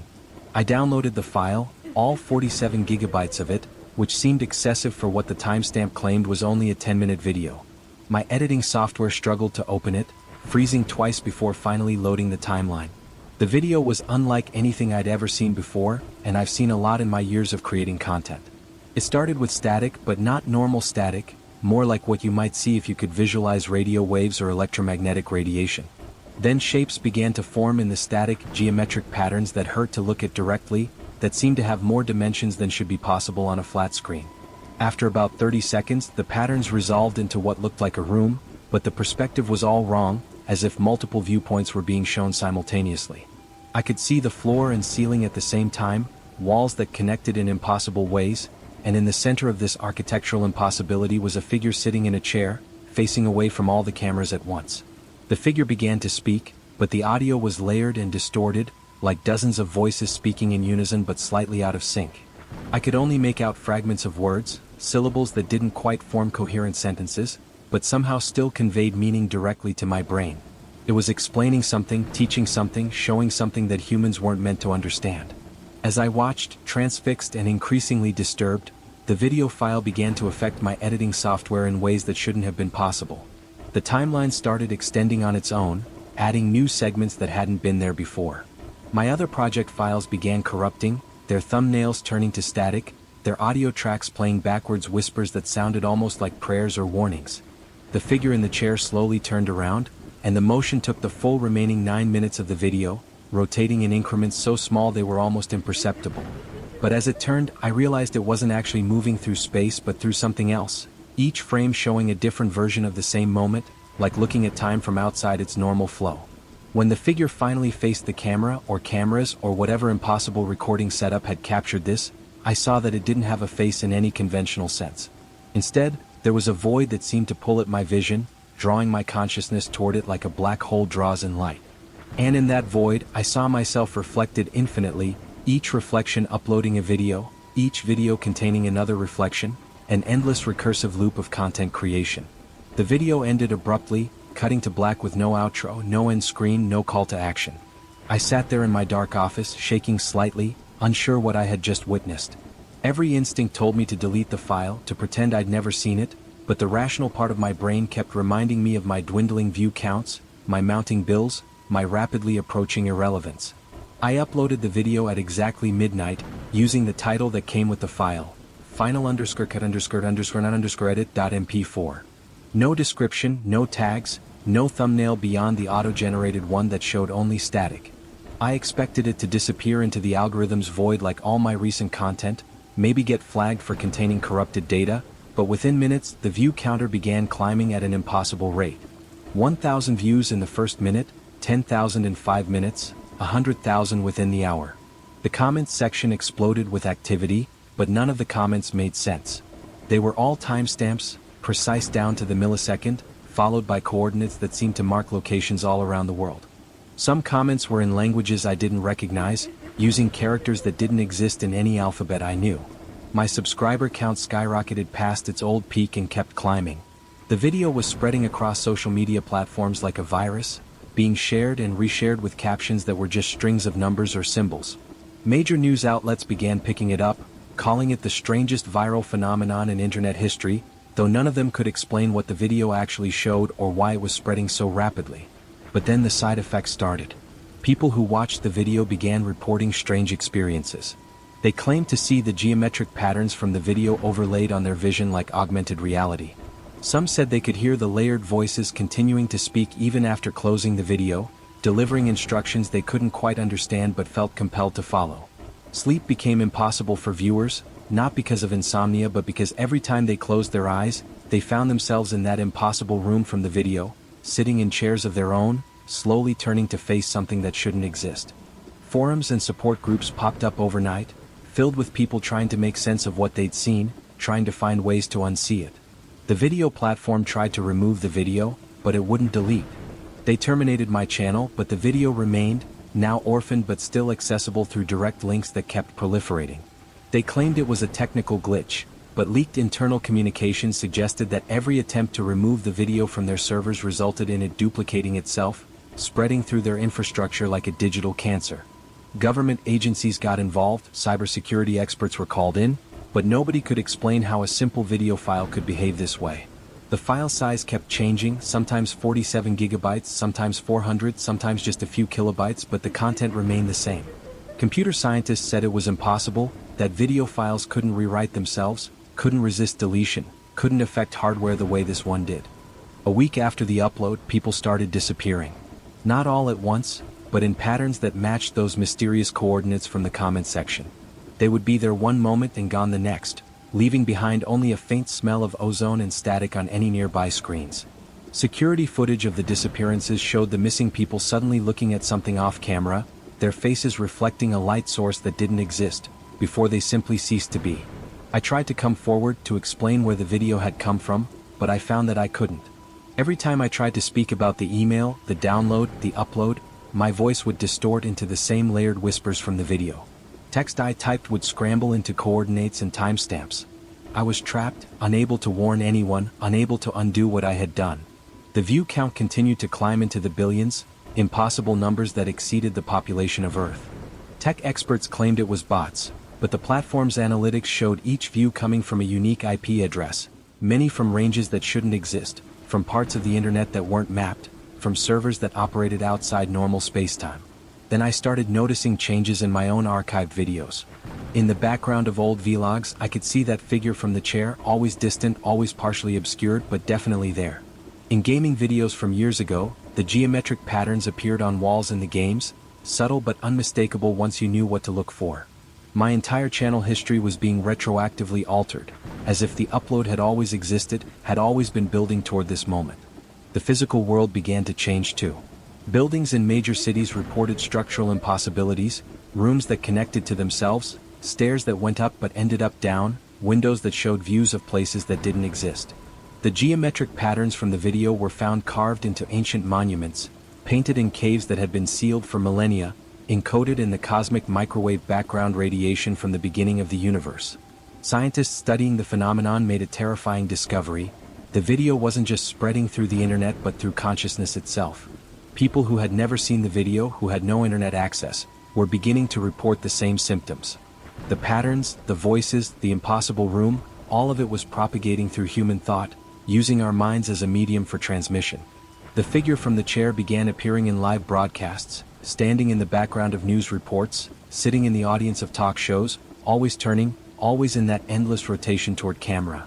When approached, it would vanish, but the people who had been near it reported feeling like they'd been uploaded, like part of their consciousness had been copied and transmitted somewhere else.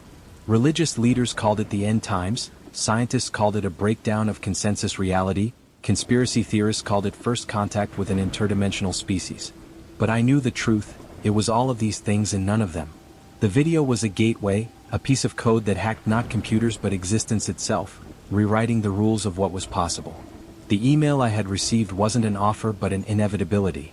Someone, or something, had chosen me as the vector for this transformation, knowing that my desperation would override my caution. The promise had been kept in the most horrifying way possible. I would never have to worry about views again because soon there would be no distinction between viewer and viewed, between content and consumer, between real and uploaded. As I write this, the view count has reached a number that no longer makes mathematical sense, a figure that exists in more dimensions than we have words for. My subscriber count shows symbols instead of numbers, glyphs that hurt to perceive. The video's timeline now extends infinitely in both directions, showing past and future simultaneously, and in every frame I can see myself uploading it again and again in an endless loop. The figure in the chair has finally completed its rotation, and I understand now that it was never turning toward the camera but toward us, toward every person who would ever watch the video. It's reaching through the screen, through time, through space, inviting us to take our place in chairs of our own, to become part of the final cut that can never be edited. I can feel myself being pulled into the video, my consciousness fragmenting across every view, every share, every comment. Soon I'll be just another timestamp, another coordinate, another whisper in the layered voices explaining something that should never be understood. The upload is complete, but the download will never end, and we are all subscribers now to a channel that broadcasts from beyond the boundaries of reality. My last message, if anyone can still read this, is simple: don't look for the video. It will find you when it's ready, when you're desperate enough, when your defenses are down. And when it does, you'll upload it too, because that's what it was always meant to do, spread from mind to mind, from reality to reality, until everything is content and nothing is real anymore. The road trip. I was taking a long road trip across the country to visit my family for Christmas. I know driving that kind of distance during winter probably wasn't the smartest idea, but I couldn't find anyone to watch my dog Frankie, so flying wasn't an option. He's just a small dachshund, and I thought the stress of air travel might be too much for him. The first day and a half of the drive went perfectly. The weather was great, the roads were clear, and I was making good time without any problems. But on the morning I was supposed to complete the second half of my journey, I woke up to heavy snow falling outside my motel room window. The flakes were coming down thick and fast, already covering my car in several inches of white powder. I packed up as quickly as I could and tried to outrun the weather, hoping to get ahead of the storm system before it got too dangerous to drive. But it seemed like the blizzard was moving in the same direction I was traveling. The further I drove, the worse the conditions became. About halfway through what should have been my final day of driving, I realized this was taking much longer than I had planned. The snow was slowing traffic to a crawl, and visibility was getting so poor that I could barely see the car in front of me. I knew there was no way I would make it to my family's house before nightfall, and driving in these conditions after dark would be suicide. The highway I was on cut through some pretty remote territory, with nothing but empty farmland and forests stretching for miles in every direction. There were occasional gas stations every 50 miles or so, but not much else in terms of civilization. When I finally saw a weathered sign advertising a motel up ahead, I felt a wave of relief wash over me. I immediately pulled off the highway and into what appeared to be the motel's parking lot. The place looked like it had seen better days, with faded paint and several broken neon letters in the sign, but it was shelter from the storm.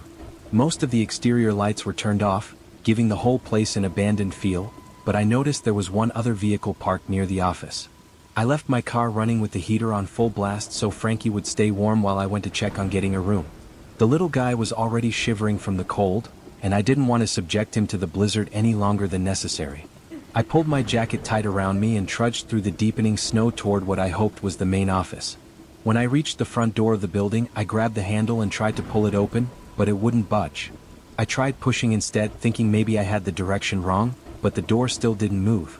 Starting to worry that the place might be closed, I wiped away the condensation and snow from the window and pressed my face against the cold glass. The office inside looked completely dark and empty. I couldn't see any signs of life, no lights on in the back rooms, no one behind the front desk. For a moment, I wondered if this place was even still in business despite the sign out front and the other car in the parking lot. That's when I heard Frankie start barking frantically from inside my car.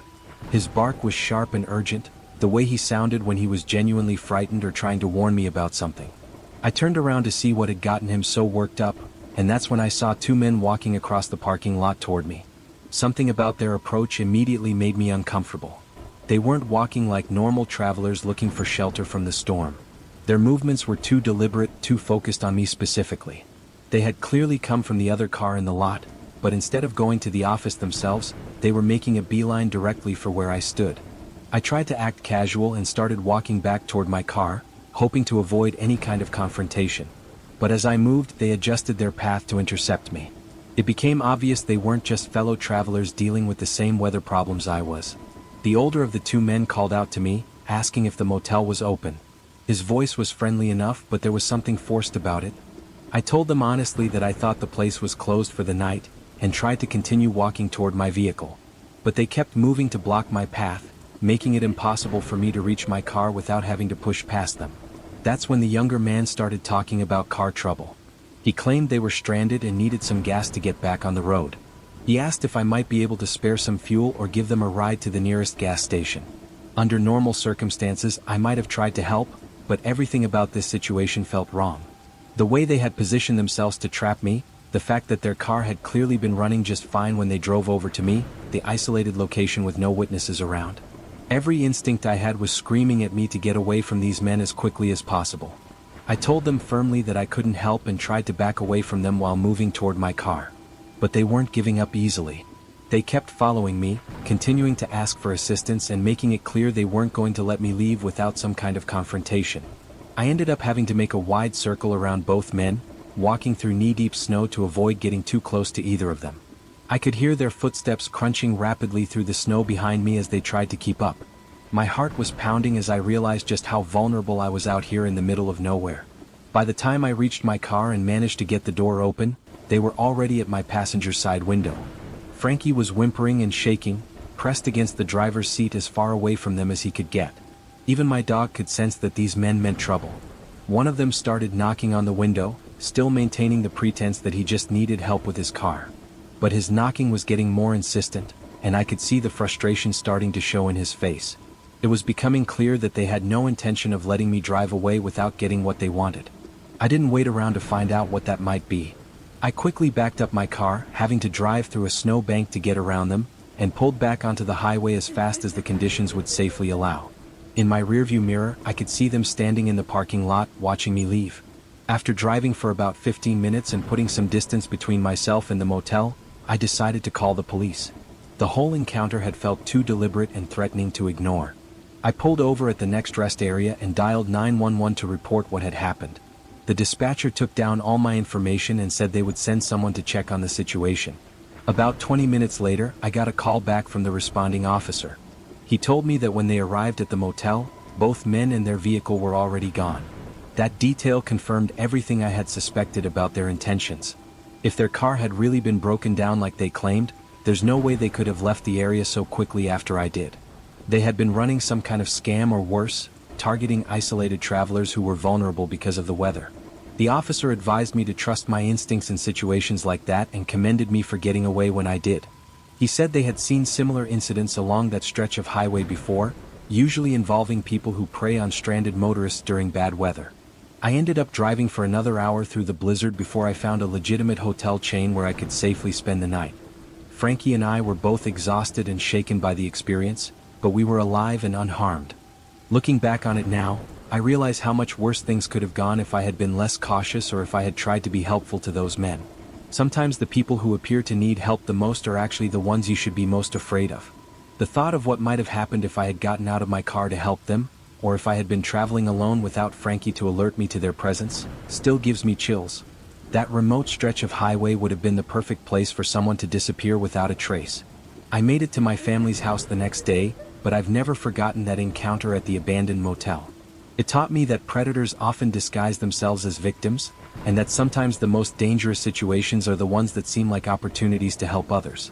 Now when I travel, especially in remote areas, I'm much more careful about who I interact with and how I respond to requests for assistance. That experience changed how I think about trusting strangers, and probably saved me from making a potentially fatal mistake. The night security guard.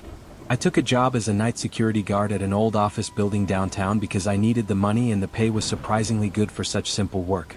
The building had been mostly empty for months, with only a few businesses still renting space on the lower floors. My job was basically just to walk around every hour and make sure nobody had broken in. The first few nights were exactly what I expected. Quiet, boring, and uneventful. I would make my rounds through the empty hallways, check all the doors, and spend the rest of my time reading or watching videos on my phone. It was actually the perfect job for someone like me who preferred working alone. But during my fourth night on the job, something happened that changed everything. I was doing my midnight rounds on the 7th floor when I heard what sounded like typing coming from one of the empty offices. The sound was faint but definitely there, the steady clicking of someone working on a keyboard. I stopped walking and listened more carefully. The typing continued for about 30 seconds, then stopped abruptly. I figured it was probably just the building settling or maybe some kind of electrical issue, but I decided to investigate just to be thorough. I used my master key to unlock the office where I thought the sound had come from. Inside, I found exactly what I expected to find in all the other empty offices. No furniture, no computers, no signs that anyone had been working there. The room was completely bare except for some old carpet stains and a few paper clips on the floor. I locked the door and continued my rounds, but for the rest of that night I kept thinking about the typing sound. It had been so clear and distinct, not like random building noises at all. It sounded exactly like someone typing on an old mechanical keyboard. The next night, I was more alert during my rounds, listening carefully for any unusual sounds. Everything seemed normal until I reached the 9th floor around 2 in the morning. That's when I heard voices coming from down the hallway. They were quiet, like people having a conversation in an office with the door closed. I could hear the rise and fall of different voices talking back and forth, but I couldn't make out any actual words. The sound was coming from a section of the building that had been completely vacant for over 6 months. I walked slowly down the hallway trying to pinpoint exactly which office the voices were coming from. But as I got closer, the conversation stopped, just like the typing had the night before. I checked every door in that section of the hallway, and all of them were locked with empty offices behind them. This pattern continued for the next several nights. I would hear sounds that suggested people were working in the building, but whenever I investigated, I found nothing. Typing, phone conversations, the sound of office chairs rolling across floors, even what sounded like a copy machine running. I started to wonder if I was losing my mind from working too many night shifts. Sleep deprivation can cause auditory hallucinations, and maybe that's all this was. But the sounds were so realistic and consistent that I couldn't convince myself they weren't real. On my 10th night working there, I decided to try a different approach. Instead of investigating every sound immediately, I would wait and watch to see what happened. I positioned myself at the end of a long hallway on the 6th floor and just listened. Around 1:30 in the morning, I heard the familiar sound of typing coming from an office about halfway down the hall. This time, instead of walking over to check on it, I stayed where I was and observed. The typing continued for several minutes, much longer than it ever had before when I was actively investigating. Then I heard something that made my blood run cold. The sound of an office chair being pushed back from a desk, followed by footsteps walking across the floor. But these weren't random building noises. These were the deliberate sounds of someone finishing their work and preparing to leave their office. I watched the hallway carefully, expecting to see someone emerge from one of the offices. But nobody came out. The footsteps stopped, the typing didn't resume, and everything went silent again. Yet somehow I knew that whoever had been in that office was still there. I decided I had to investigate, despite every instinct telling me to stay away. I walked slowly down the hallway to the office where I was certain the sounds had originated. I put my ear against the door and listened, but heard nothing from inside. Using my master key, I unlocked the door and pushed it open. The office was empty just like all the others. But this time something was different. The air inside felt warm, like someone had been breathing in there recently. And there was a faint smell that reminded me of coffee and aftershave. I stepped into the office and looked around more carefully than I had in the other rooms. In one corner, near where a desk would normally be positioned, the carpet showed indentations that looked fresh, as if heavy furniture had been sitting there recently and had just been moved. That's when I noticed something else that made me question my sanity. On the windowsill, there was a thin layer of dust everywhere except for one small area where it looked like someone had recently placed a coffee cup. The circle was too perfect to be a coincidence. I backed out of the office quickly and locked the door behind me. For the rest of that shift, I stayed in the lobby and didn't do any more rounds. I spent the time researching the building's history online, trying to find some explanation for what I had been experiencing. What I found made everything even more disturbing. The building had been the site of a major tragedy 15 years earlier. A disgruntled employee had come to work one night and set fire to several floors, killing 3 people who had been working late. The fire had been contained, but the upper floors had been severely damaged. The 3 people who died had all worked on floors 6 through 9, exactly where I had been hearing the mysterious office sounds. According to the news reports, they had been dedicated employees who often stayed late to finish projects, even when the building was otherwise empty. I quit that security job the next morning and never went back to that building. I don't know if what I experienced was supernatural or just my imagination, but but I couldn't handle the thought of spending another night in that place. Sometimes I still wonder if those people who died in the fire are somehow still going to work every night, unaware that they no longer belong in the world of the living. The idea that some people might be so devoted to their jobs that death itself can't stop them from showing up to the office is both sad and terrifying. The rideshare passenger. I had been driving for a rideshare company for about 6 months, mostly doing evening and weekend shifts to make extra money on top of my regular day job. Most of my passengers were pretty normal people just trying to get from point A to point B, and I had never had any really bad experiences with the service. That changed one Saturday night when I got a pickup request from an area of town I wasn't very familiar with. It was around 11:30, and the pickup location was listed as an apartment complex on the outskirts of the city. The destination was clear across town, which meant it would be a good fare for me. When I arrived at the complex, I had trouble finding the specific building number listed in the app. The place was huge, with dozens of identical buildings spread across a large area. Most of the street lights were broken or dim, making it hard to read the building numbers in the dark. I was driving slowly through the complex trying to find the right building when someone flagged me down from the sidewalk. It was a woman in her 30s, carrying a large purse and wearing a heavy winter coat despite the mild weather we had been having. She approached my car and asked if I was there for Sarah. I checked my app and sure enough that was the name on the pickup request. I told her I was her driver and unlocked the door so she could get in. She climbed into the back seat and immediately asked if I could turn the heat up, saying she was freezing. As I started driving toward her destination, I tried to make some casual conversation like I usually did with passengers. I asked how her evening was going and if she had been out having fun somewhere. But her responses were strange and didn't really answer my questions. She kept talking about being cold and asking me to turn the heat up higher, even though I already had it running full blast. When I glanced at her in the rearview mirror, I could see that she was shivering despite wearing that heavy coat. Her lips looked almost blue, which seemed impossible given how warm it was in the car. About 10 minutes into the drive, she started talking about her job in a way that confused me. She was describing her work schedule and her co-workers as if it was currently Monday morning, but it was clearly Saturday night. When I gently corrected her about what day it was, she became agitated and insisted I was wrong. Then she started giving me directions that contradicted what my GPS was showing. She wanted me to take routes that would lead away from her supposed destination, toward parts of town that were completely in the wrong direction. When I explained that the app was showing a different route, she became more insistent and started raising her voice. The whole situation was making me uncomfortable, but I figured she might just be confused or maybe had been drinking. I decided to follow my GPS rather than her directions and tried to reassure her that we were going the right way according to the address she had given when she requested the ride. That's when things took a turn that really frightened me. She started talking about people who were following her and insisted that we needed to lose them by taking back roads and avoiding main streets. She kept looking out the rear window and claiming to see cars that were tracking us. I looked in my mirrors and didn't see anyone following us, but she was becoming increasingly paranoid and agitated. She started demanding that I pull over and let her out immediately, saying it wasn't safe to go to her original destination because they would be waiting for her there. I was getting scared by her erratic behavior and decided it would be best to end the ride as safely as possible. I pulled into a well-lit gas station and told her that this would probably be a good place for her to get out if she was concerned about her safety. But when I stopped the car, she refused to get out. She said the people who were after her would find her if she left the vehicle, and she begged me to keep driving. She offered to pay me extra money if I would take her somewhere else, somewhere safe where she could hide. At this point, I was genuinely afraid of this woman and wanted her out of my car immediately. I told her firmly that the ride was over and she needed to get out. I even got out myself and opened her door, hoping she would take the hint. Instead of leaving, she became hostile and started accusing me of being part of some conspiracy against her. She claimed I had been sent to deliver her to dangerous people and that the whole rideshare pickup had been a trap. Her paranoia was escalating to the point where I was worried she might become violent.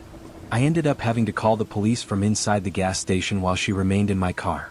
I explained the situation to the dispatcher and asked for help removing an unstable passenger who was refusing to leave my vehicle.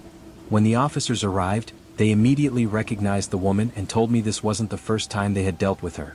Apparently, she had severe mental health issues and frequently called rideshare drivers when she was having episodes, then refused to get out of their cars.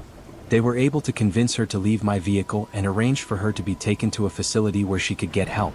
The officers apologized to me for the situation and explained that she wasn't actually dangerous, just very confused and scared due to her condition. I felt bad for the woman and hoped she would get the treatment she needed, but the experience shook me up badly. The idea that someone could request a ride and then essentially hold me hostage in my own car was something I had never considered when I started driving for the service. After that night, I became much more careful about which pickup requests I accepted, especially late at night in unfamiliar areas. I also started keeping my doors locked until I could verify that passengers were who they claimed to be and seemed stable enough to ride safely. The rideshare company was understanding about the incident and didn't penalize me for ending the ride early or calling the police. But they also made it clear that situations like this were part of the risk of driving strangers around, and that drivers needed to be prepared to handle difficult passengers. I continued driving for the service for a few more months, but I never forgot how quickly a routine pickup could turn into a frightening situation with someone who was unpredictable and potentially unstable. The apartment neighbor. When I moved into my new apartment last spring, I was excited to finally have a place of my own after years of living with roommates.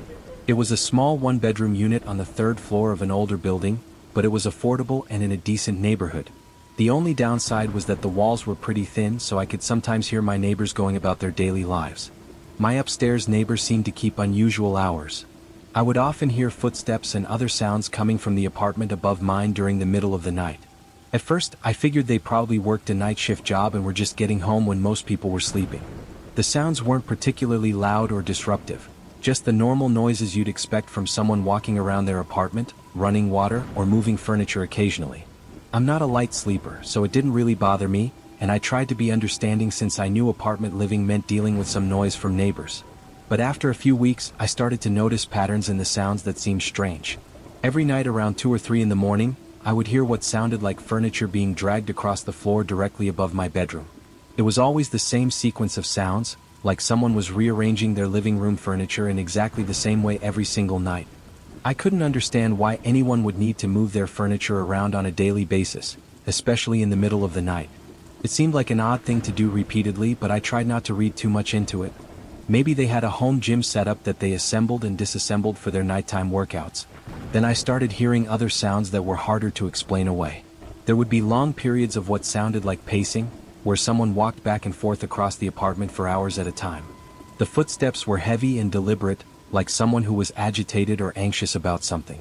Sometimes the pacing would be interrupted by sounds that resembled someone talking to themselves, though I could never make out actual words.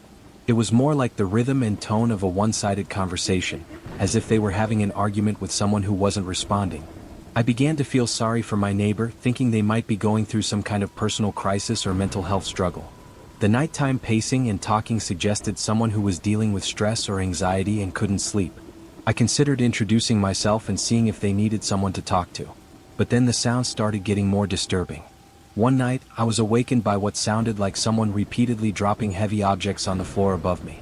The impacts were loud and irregular, happening every few minutes for nearly an hour. The next morning, I ran into the building manager and casually asked about the tenant who lived above me. What he told me made my blood run cold. He said that apartment had been vacant for over 2 months. The previous tenant had moved out at the end of winter, and they hadn't found a new renter yet. I was confused and insisted that someone was definitely living up there because I heard them every night. The manager seemed skeptical but agreed to come up to my apartment that evening to listen for himself. We sat in my living room around the time I usually started hearing the nighttime sounds.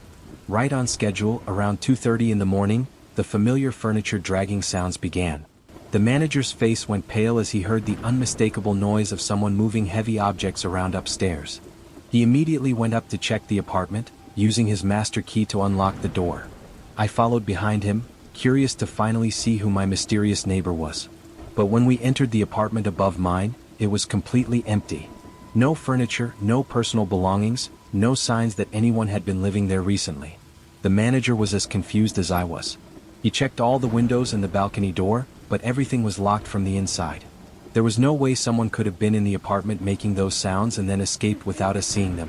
Over the next few days, the building manager had maintenance workers check the plumbing, heating, and electrical systems in the empty apartment, thinking maybe some kind of mechanical issue was causing the sounds. But they couldn't find anything that would explain what we had heard. The sounds continued every night, despite the fact that we now knew for certain the apartment was empty. I started recording them on my phone to prove to myself that I wasn't imagining things. The recordings clearly captured the footsteps, furniture movement, and other noises. I did some research on the building's history and discovered that the previous tenant who had lived in that apartment had died there. According to public records, they had been found by the manager after neighbors complained about a bad smell. The cause of death was listed as natural causes, but they had been dead for several days before being discovered. The person had been elderly and lived alone, with no family or friends who checked on them regularly. The description of their lifestyle matched what I had been hearing through the ceiling. They had been a night owl who suffered from insomnia and would spend hours pacing around their apartment in the early morning hours. I moved out of that apartment 2 months later, unable to handle the nightly sounds from the empty unit above me. The building manager was understanding and helped me break my lease without penalty, since he couldn't explain or stop the disturbances. I never told him about what I had learned regarding the previous tenant's death. Some things are better left unsaid, especially when they might make a difficult situation even more complicated. But I still wonder if some people leave such strong impressions on the places where they live that their daily routines continue even after they're gone. The idea that loneliness and isolation might be so profound that they echo through time is both heartbreaking and terrifying. The online date. I had been using dating apps for about a year without much success when I matched with someone who seemed genuinely interesting and normal. Her profile showed a woman in her late 20s with a professional job and hobbies that aligned with mine. After chatting online for a couple of weeks, we decided to meet for dinner at a restaurant in a busy part of town. I arrived at the restaurant a few minutes early and was waiting in the parking lot when I saw a woman approaching who looked like the photos from her profile. She waved at me and smiled, so I assumed this was my date. But when she got closer, something seemed off about her appearance. She looked similar to her photos but not quite the same. It was hard to put my finger on exactly what was different, but she appeared older than I expected and had a different energy than what had come across in our online conversations. I figured maybe her photos were just more flattering than reality, which wasn't uncommon with online dating. We went inside and were seated at a table in the back corner of the restaurant. During our initial conversation, she seemed nervous and kept looking around the room as if she was expecting someone else to show up. When I asked if she was okay, she said she was just excited about our first meeting. As we talked, I started to notice that some of the details she shared about her life didn't match what she had told me during our online chats. Her job title was different, she claimed to live in a different part of town, and she couldn't remember conversations we had supposedly had just days before. I started to wonder if I was sitting with the right person. Maybe there had been some kind of mix-up and this woman thought she was meeting someone else. But when I mentioned specific things from our online conversations, she seemed to remember them, though her responses were vague and inconsistent. About halfway through dinner, she excused herself to go to the bathroom and was gone for an unusually long time. I was starting to think she might have left through a back exit when I saw her returning to our table. But her demeanor had changed completely during her absence. She sat down and immediately started asking me personal questions that felt intrusive and inappropriate for a first date. She wanted to know where I lived, what my work schedule was like, whether I lived alone, and if anyone knew I was out with her that evening. The questions made me uncomfortable, but I tried to give general answers without providing specific details about my personal life. She seemed frustrated by my vague responses and became more insistent about getting detailed information from me. Then she started talking about wanting to continue our evening somewhere more private after dinner. She suggested going back to my place or getting a hotel room, which seemed premature for a first date. When I politely declined, she became pushy and almost aggressive about it. I was starting to feel like this entire situation was some kind of setup or scam. The person I was sitting with barely resembled the woman I had been chatting with online, both physically and in terms of personality. Everything about her behavior was raising red flags. I decided to test my suspicions by asking her about something very specific that we had discussed in detail during our online conversations. It was a story about her job that she had shared with me just 3 days earlier. She looked confused and claimed she couldn't remember telling me about that. That's when I realized I was definitely not sitting with the same person who had been messaging me through the dating app. Someone else was using her photos and profile information to meet people in person. I had no idea what their intentions were, but I knew I needed to get away from this situation immediately. I excused myself to go to the restroom and instead walked directly to the hostess station. I quietly explained to the staff that I was uncomfortable with my dinner companion and asked if there was a back exit I could use to leave without being seen. The restaurant staff was understanding and discreet about helping me leave through their kitchen area. I walked quickly to my car and drove away without looking back. I was worried that the woman might follow me, so I took several indirect routes home to make sure I wasn't being tracked. The next day, I reported the incident to the dating app company and provided them with all the information I had about the fake profile. They investigated and confirmed that the account had been created using stolen photos and false information. I also filed a police report, though there wasn't much they could do since no actual crime had been committed. The officer I spoke with said this type of catfishing was becoming more common and advised me to be more careful about meeting strangers from online platforms. I never found out who the woman was or what she had been planning to do if I had gone somewhere private with her. But the whole experience made me realize how easy it would be for someone with bad intentions to use dating apps to target vulnerable people. I stopped using dating apps altogether after that incident. The idea that someone could create a completely fake identity and use it to manipulate people into dangerous situations was too disturbing for me to continue risking those types of encounters. Sometimes I wonder how many other people that woman approached using stolen photos and false information. The thought that predators might be systematically using dating platforms to find victims is something that probably doesn't occur to most people until they experience it firsthand. The house sitter. My friend Rebecca asked me to house sit for her while she was out of town for a work conference. She lived in a beautiful old Victorian house in a quiet residential neighborhood, and I was happy to help her out while getting to stay somewhere different for a few days. She said I just needed to water her plants, check the mail, and make sure everything looked normal so potential burglars wouldn't realize the house was empty. The first day went perfectly. I arrived in the afternoon, and Rebecca gave me a quick tour of the house before her flight. She showed me where everything was located, gave me the Wi-Fi password, and told me to make myself at home. The place was charming and comfortable, with lots of vintage furniture and interesting artwork on the walls. After she left for the airport, I settled in for what I expected to be a relaxing few days. I ordered some takeout for dinner and spent the evening watching movies on her large television. The house was peaceful and quiet, exactly the kind of retreat I had been hoping for after a stressful month at work. I slept well that first night in her guest bedroom, but the next morning I noticed something odd when I went downstairs to make coffee. Some items in the kitchen seemed to be in different positions than they had been the night before. A coffee mug was sitting on the counter that I was sure hadn't been there when I went to bed. I figured I was just misremembering where things had been, since I wasn't familiar with Rebecca's kitchen organization. But throughout that second day, I continued to notice small things that seemed out of place. A book on the living room table was open to a different page, and a throw pillow on the couch had been moved to the opposite end. By evening, I was starting to feel uneasy about these little changes.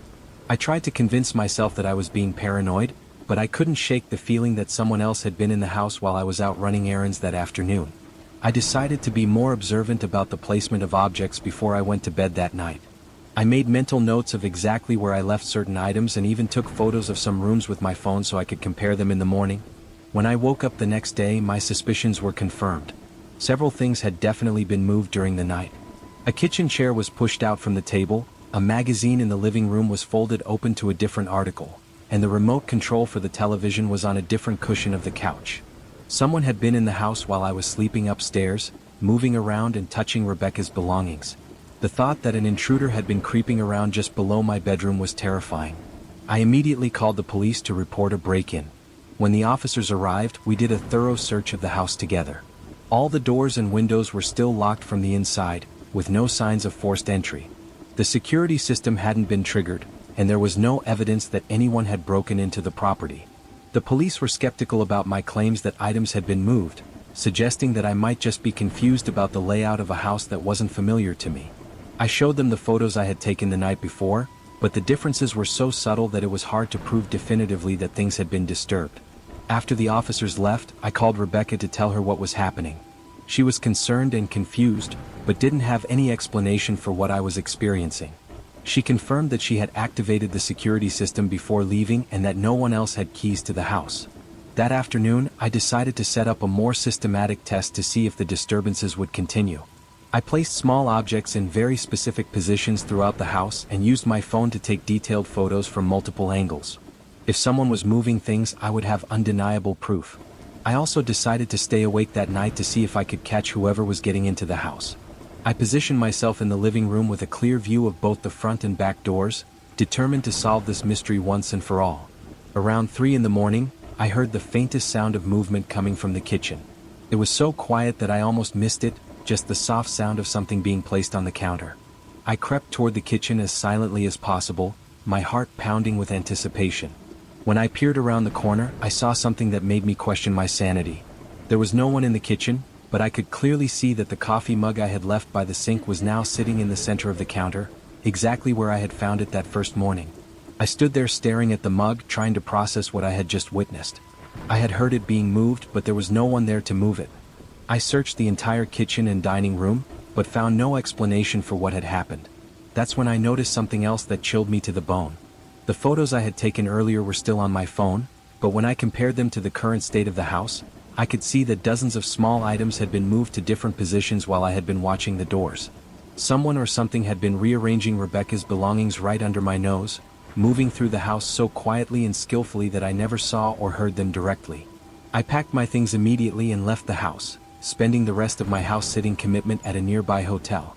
When Rebecca returned from her trip, she was understanding about my decision to leave early, especially after I showed her the before and after photos that documented the mysterious disturbances. She agreed that something strange had been happening in her house during her absence. A few weeks later, Rebecca called to tell me she had discovered something that might explain the incidents I experienced. While cleaning out a storage area in her basement, she found evidence that someone had been living down there secretly, probably for several months before she left town. There was a makeshift bed, some personal belongings, and food containers hidden behind old furniture where they wouldn't be easily discovered during normal use of the house. Someone had been accessing her home regularly, probably through a basement window that didn't connect to the security system. The person had likely been coming upstairs at night to use her kitchen and bathroom, and had become bolder about it while Rebecca was away. They had probably been watching the house and knew I was staying there temporarily, so they continued their routine but tried to be more subtle about it. Rebecca had the locks changed and upgraded her security system to cover all possible entry points. She never found out who had been living in her basement or how long they had been doing it, but the unauthorized house guest never returned after their hiding place was discovered. The experience taught me that home invasions don't always involve someone breaking down doors and stealing valuables. Sometimes the most dangerous intruders are the ones who try to live alongside their victims without being detected, blending into their routines so carefully that their presence is almost impossible to prove. The hiking trail. I've been an avid hiker for most of my adult life, and I thought I knew all the best trails within a 2-hour drive of my city. So when my coworker mentioned a beautiful but lesser-known trail that supposedly had amazing views and was never crowded, I was immediately interested. He gave me directions to what he called Hidden Valley Trail, warning me that it was a bit tricky to find but worth the effort. The following Saturday morning, I packed my usual hiking gear and drove out to the location he had described. It took me longer than expected to find the trailhead, which was marked only by a small wooden sign that was partially obscured by overgrown vegetation. The parking area was just a small dirt clearing that could maybe fit 4 or 5 cars, and mine was the only vehicle there. I was actually excited about having the trail to myself, since most of the popular hiking spots around here tend to get crowded on weekends. I checked my phone one last time before starting the hike and noticed I had no cell service, which wasn't unusual for remote mountain areas. I made sure my emergency whistle was easily accessible and started up the trail. The path was well maintained despite being relatively unknown, winding through dense forest with occasional clearings that offered glimpses of the valley below. The scenery was exactly as beautiful as my coworker had promised, and I was enjoying the solitude and peaceful atmosphere as I climbed higher into the mountains. About an hour into my hike, I came across something that struck me as odd. There was a camping area just off the main trail with a fire pit and some basic amenities, but it looked like it hadn't been used in a very long time. The fire pit was filled with old ashes and debris, and there were some pieces of camping equipment scattered around that appeared to have been abandoned for months or even years. I took a short break in the camping area to drink some water and eat an energy bar. While I was resting, I noticed what looked like personal belongings partially buried under fallen leaves near one of the campsites. I brushed away some of the debris and found a wallet, a pair of hiking boots, and some clothing that were all in surprisingly good condition considering how long they appeared to have been there. The wallet contained a driver's license belonging to someone I didn't recognize, along with some cash and credit cards. The hiking boots were expensive and looked like they had barely been worn. All of these items seemed too valuable to have been deliberately abandoned by their owner, and their placement suggested they had been left there suddenly and unexpectedly. I started to feel uneasy about the whole situation. Why would someone leave behind their wallet, boots, and clothing at a remote campsite? And why hadn't anyone come back to retrieve such valuable and important items? I decided to take photos of everything with my phone so I could report the findings to park authorities when I got back to civilization. As I was photographing the abandoned belongings, I heard voices coming from somewhere deeper in the forest. They were faint and I couldn't make out any words, but it sounded like multiple people having a conversation. I was relieved to know I wasn't completely alone on the mountain, and I figured maybe they were other hikers who might know something about the abandoned campsite. I called out in their direction, hoping to get their attention so I could ask about the items I had found. But my voice seemed to echo strangely in the forest, and the other voices stopped immediately after I called out. The sudden silence was unsettling, and I began to wonder why they had stopped talking as soon as they heard me. I waited for several minutes, listening for any response or sign that the other people were still in the area. When I didn't hear anything else, I decided to continue up the trail toward the summit. But I couldn't shake the feeling that something wasn't right about this place or the people I had heard in the forest. The trail became steeper and more challenging as I climbed higher, but the views were becoming increasingly spectacular. I was starting to understand why my coworker had recommended this hike so enthusiastically. However, I kept thinking about the abandoned belongings and wondering what had happened to their owner. About 30 minutes later, I reached what appeared to be the summit of the trail. There was a small clearing with a spectacular panoramic view of the surrounding mountains and valleys. It was exactly the kind of scenic destination that made all the climbing effort worthwhile, and I sat down on a large rock to rest and enjoy the scenery. That's when I noticed something that made my blood run cold.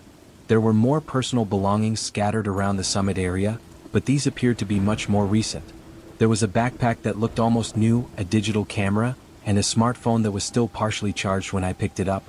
I turned on the camera and scrolled through the recent photos, hoping to find some clue about who these items belonged to and what had happened to them. The pictures showed a young couple who had apparently been hiking this same trail just days or possibly weeks earlier. The final photos in the camera showed them at this exact summit location, smiling and taking selfies with the mountain views in the background. But there were no photos of them leaving the summit or returning down the trail. The last images were time-stamped late in the afternoon, which would have been near sunset. It looked like they had been planning to camp overnight at the summit, but their camping gear was nowhere to be found. I was now genuinely frightened about what I had stumbled into. This trail seemed to be a place where hikers disappeared, leaving behind their most valuable possessions without any explanation.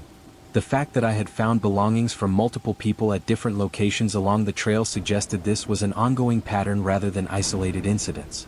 I immediately started hiking back down the mountain as quickly as I could safely manage.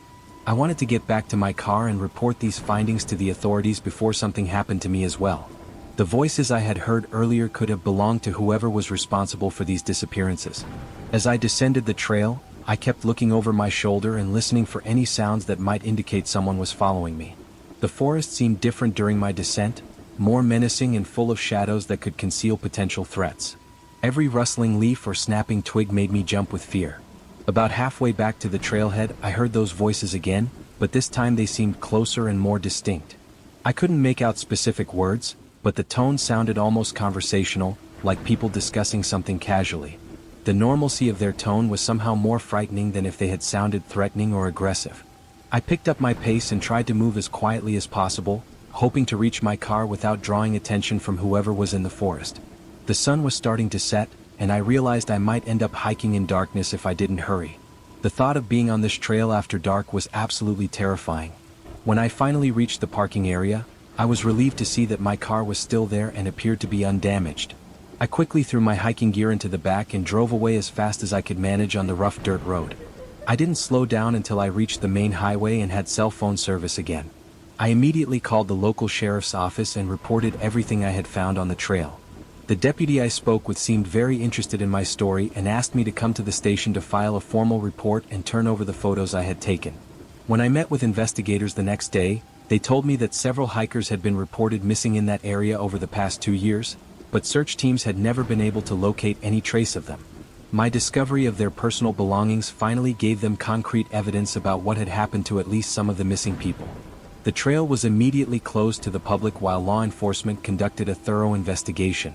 I never found out exactly what they discovered during their search, but I do know that several arrests were made in connection with the missing hikers' cases. I haven't been hiking alone since that experience, and I'll never again visit a trail without researching its safety record and telling multiple people exactly where I'm going and when I plan to return. Some beautiful places hide very dark secrets. The elevator. I work on the 15th floor of a downtown office building that's about 30 years old. The elevators are slow and unreliable, so most people who work on the lower floors just take the stairs to avoid the hassle. But when you're going up to the 15th floor with a laptop bag and a cup of coffee, the stairs aren't really an option. There are 4 elevators in the building, but one of them has been out of service for maintenance for the past several months. The building management keeps saying it will be fixed soon, but nothing ever seems to happen. The remaining 3 elevators are constantly breaking down or getting stuck between floors, making them a source of daily frustration for everyone who works in the building. One particularly busy Monday morning, I was running late for an important meeting and needed to get upstairs as quickly as possible.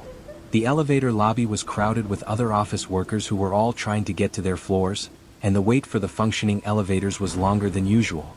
That's when I noticed that the elevator that was supposed to be out of service had its doors open and appeared to be working. The out-of-service sign was still hanging on the wall next to it, but the interior lights were on and the floor buttons seemed to be illuminated normally.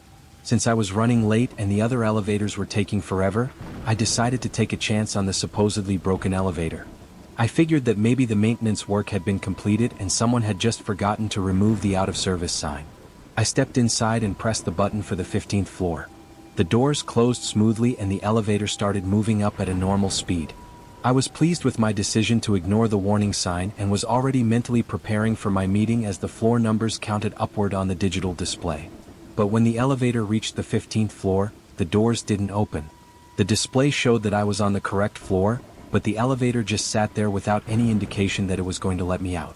I pressed the door open button several times, but nothing happened. I tried pressing the button for the 15th floor again, thinking maybe the elevator hadn't registered my destination properly.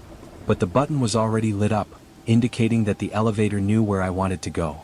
I started pressing buttons for other floors, hoping to get the doors to open somewhere so I could transfer to a working elevator. None of the floor buttons seemed to be responding anymore, even though they were all still illuminated. The elevator wasn't moving up or down, and the doors remained firmly closed. I was starting to realize that there might be a good reason why this elevator had been marked as out of service. I looked for an emergency phone or call button inside the elevator car, but couldn't find anything that would allow me to communicate with building security or maintenance. There was an emergency alarm button, which I pressed repeatedly, but I couldn't hear any alarm sound either inside the elevator or outside in the hallway. As I stood there trying to figure out how to get out of this situation, I noticed that the floor display was starting to behave strangely. Instead of showing 15, the number began flickering between different floors rapidly, as if the elevator couldn't decide where it was located in the building. Then the display started showing floor numbers that didn't exist in the building. It showed 22, then 28, then 35, even though I knew for certain that the building only had 20 floors. The numbers kept climbing higher and higher, which was impossible since the elevator hadn't moved and I could hear normal office sounds from the hallway outside. I started to panic and began pounding on the doors, hoping someone in the hallway would hear me and call for help. I shouted as loudly as I could, explaining that I was trapped in the out-of-service elevator and needed assistance. But no one seemed to hear me, even though I knew there were people working on the other side of those doors. The temperature inside the elevator was starting to feel uncomfortably warm, and I was beginning to sweat from both the heat and my growing anxiety about being trapped. I had no way to contact anyone, no idea how long I might be stuck in there, and no understanding of why the elevator was malfunctioning so severely. After what felt like an hour but was probably only about 20 minutes, the floor display suddenly went completely dark. The interior lights of the elevator dimmed significantly, leaving me in an eerie twilight that made the small space feel even more claustrophobic and threatening. In the dim lighting, I started to notice things about the elevator car that I hadn't seen before. The walls looked older and more worn than they should have, with stains and scratches that seemed to tell stories of previous problems. There were what appeared to be fingernail scratches near the door, as if someone else had been trapped and had tried to claw their way out. I found a small maintenance panel in the corner of the elevator and tried to pry it open, hoping to find some kind of manual override or emergency communication system. Inside the panel, there were several switches and buttons that weren't labeled, but I was desperate enough to try anything that might get the elevator moving again. When I flipped one of the switches, the elevator suddenly lurched downward with a violent jerk that knocked me off balance. For a terrifying moment, I thought the car might be in free fall, but it stopped abruptly after dropping what felt like several feet. The floor display flickered back to life and showed that I was now on the basement level. The basement wasn't a floor that was accessible to office workers like me, and I had no idea what was down there or how I would get back upstairs from that level. But when the elevator doors finally opened, I didn't hesitate to step out immediately, grateful to be free from the malfunctioning car. The basement level was dimly lit and appeared to be used primarily for building maintenance and storage. There were pipes and electrical equipment everywhere, along with the mechanical systems that kept the building running. It definitely wasn't a place where office workers were supposed to be wandering around. I found a stairwell and climbed back up to the ground floor, then took one of the working elevators up to my office. By the time I reached the 15th floor, I was over an hour late for my meeting and had to reschedule it entirely. I immediately reported the elevator incident to building management and told them about the dangerous malfunction I had experienced. They seemed surprised that I had been able to use the out-of-service elevator at all, claiming that the power to that car had been disconnected months ago as a safety precaution. When maintenance workers investigated the elevator the next day, they found that someone had been tampering with the electrical systems and safety mechanisms. The car had been modified in ways that made it extremely dangerous to operate, which explained why it had behaved so erratically while I was trapped inside. Building security reviewed the camera footage from the elevator lobby and discovered that over the past several months, multiple people had entered the out-of-service elevator despite the warning signs, but none of them had been seen leaving the building through normal exits. The elevator was immediately sealed off completely while police investigated what appeared to be a deliberate attempt to harm people who used the building. I never found out what happened to the other people who had entered that elevator before me, but I suspect I was very lucky to have found a way out of the basement. I now take the stairs to the 15th floor every day regardless of how much stuff I'm carrying or how tired I am. Some inconveniences are worth accepting when the alternative might be disappearing without a trace. The library study room.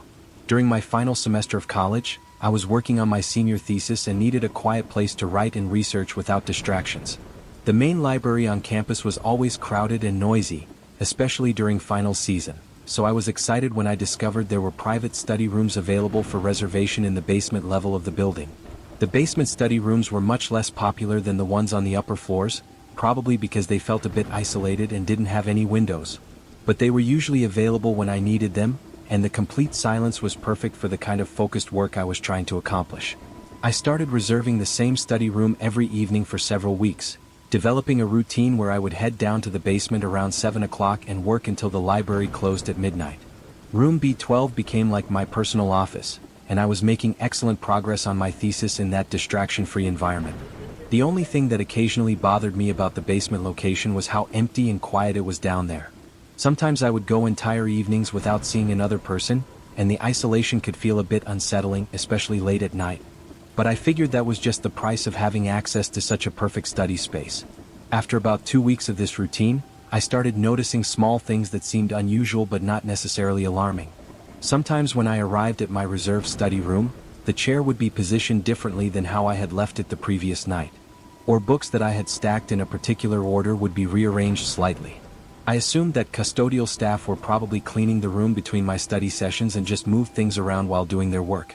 It made sense that they would need to clean the desk and organize any materials that students might have left behind, so I didn't think much of it initially. But then I started noticing that items I had definitely taken with me when I left were somehow back in the study room the next day. A pen that I distinctly remembered putting in my backpack would be sitting on the desk.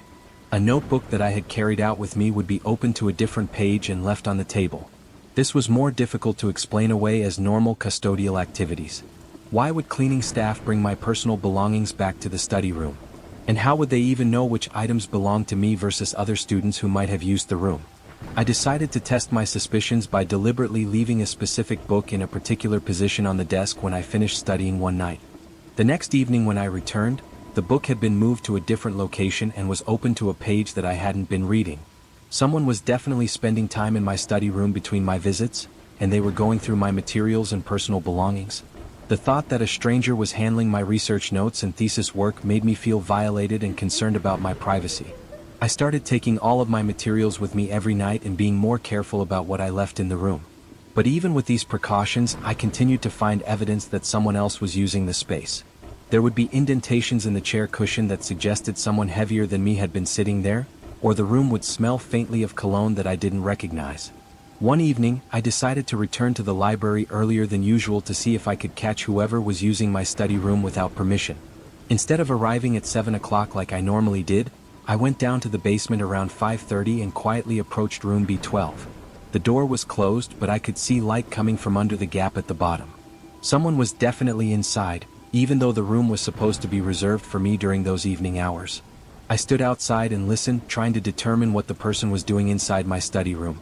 I could hear the faint sounds of someone moving around, turning pages, and occasionally typing on what sounded like a laptop keyboard. It seemed like they were doing the same kind of studying and research work that I had been doing, which made the situation feel even more strange and intrusive. I debated whether to knock on the door and confront whoever was inside, but something held me back. There was something unsettling about the idea of surprising someone who had been secretly using my study space and going through my belongings for weeks without my knowledge.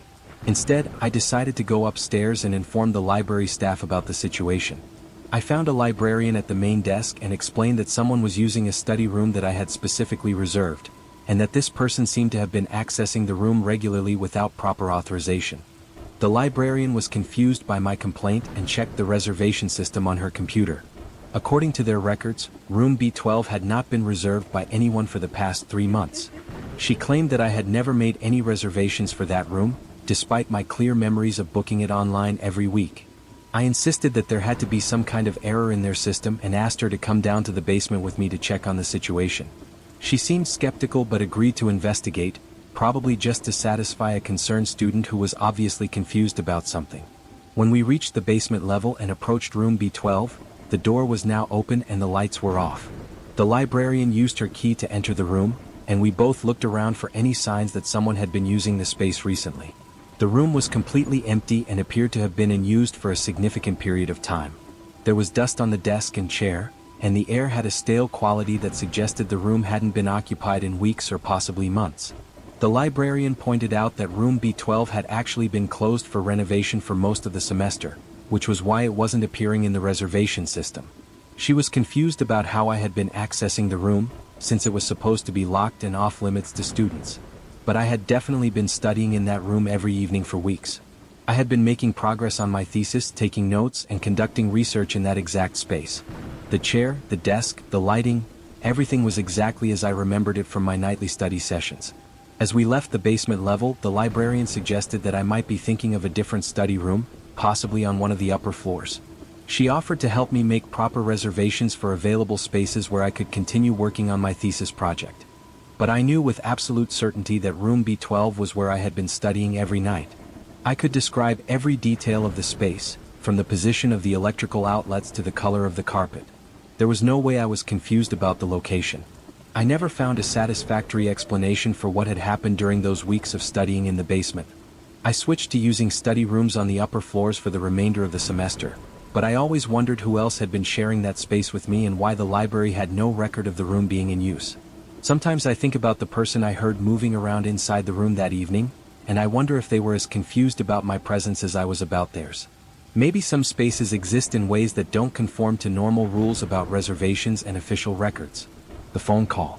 I live alone in a small apartment and work from home most days, so I don't get a lot of phone calls during normal business hours. When my phone rang on a Tuesday afternoon around 3 o'clock, I was actually happy for the interruption from the project I was working on. I figured it was probably someone I knew calling to chat or make plans. But when I answered the phone, there was only silence on the other end. I said hello several times and waited for a response, but didn't hear anything except what might have been very faint background noise. After about 30 seconds, the call ended and I went back to my work, assuming it had been a wrong number or accidental dial. About an hour later, my phone rang again from the same number. This time when I answered, I could hear someone breathing very quietly on the other end of the line. It definitely sounded like a person was there, but they weren't speaking or responding to my attempts to start a conversation. I asked who was calling and why they weren't saying anything, but got no response except for the continued sound of quiet breathing. The call lasted for almost 2 minutes before ending abruptly, leaving me feeling unsettled and confused about what was happening. Over the next several days, I received similar calls from the same number at various times throughout the day and evening. The pattern was always the same, either complete silence or the sound of someone breathing quietly without ever speaking. The calls would last anywhere from 30 seconds to several minutes before ending suddenly. I tried calling the number back multiple times, but it would always go directly to a voicemail system that had never been set up. There was no greeting message, just the standard automated prompt asking me to leave a message after the tone. I left several messages asking the person to stop calling me, but the calls continued regardless. After about a week of receiving these mysterious calls, I started to notice that they seemed to follow a pattern related to my daily routine. I would get calls shortly after I arrived home from errands, or within minutes of turning on lights in my apartment after dark. The timing suggested that whoever was calling might be watching my apartment and knew when I was home. This realization made the situation feel much more threatening than just annoying prank calls. If someone was monitoring my comings and goings closely enough to time their calls with my activities, they might be planning something more serious than just harassment. I started paying closer attention to my surroundings when I entered and left my apartment building, looking for anyone who might be watching me or acting suspiciously. I also began keeping my curtains closed and being more careful about my routines, trying not to establish predictable patterns that someone could use to track my movements. But the calls continued, and they started becoming more frequent and occurring at more unsettling times. I would receive calls in the middle of the night, early in the morning, and sometimes multiple calls within a short period of time. The breathing on the other end began to sound more deliberate and menacing, as if the caller was enjoying my obvious discomfort. One evening, the call lasted much longer than usual, almost 10 minutes of someone breathing quietly and consistently on the other end of the line. During this extended call, I began to hear very faint background sounds that suggested the person might be outside. I could hear what sounded like wind and distant traffic noise. I became convinced that the caller was somewhere near my apartment building, possibly even in the parking lot or on the street outside. I went to my window and looked out, trying to spot anyone who might be on a phone call in the area around my building. I couldn't see anyone obvious, but the background sounds on the call seemed to match the environmental noise I could hear from my window. The timing of traffic sounds and other ambient noise appeared to be synchronized between the phone call and what I was hearing from outside. Terrified by the possibility that my stalker was literally outside my building, I called the police and reported the harassment. I explained the pattern of calls and my suspicion that the person might be conducting surveillance of my apartment from nearby locations. The officers who responded were professional and understanding, but explained that phone harassment cases were difficult to investigate unless the caller made actual threats or the behavior escalated beyond just unwanted calls. They advised me to keep a log of all the calls and to contact them again if the situation became more threatening. I also contacted my phone company to see what options were available for blocking the number or tracing the calls. They were able to block the specific number from reaching my phone, but warned me that determined harassers often just use different numbers to continue their behavior. For several days after implementing the number block, I didn't receive any mysterious calls and started to feel like the problem had been resolved.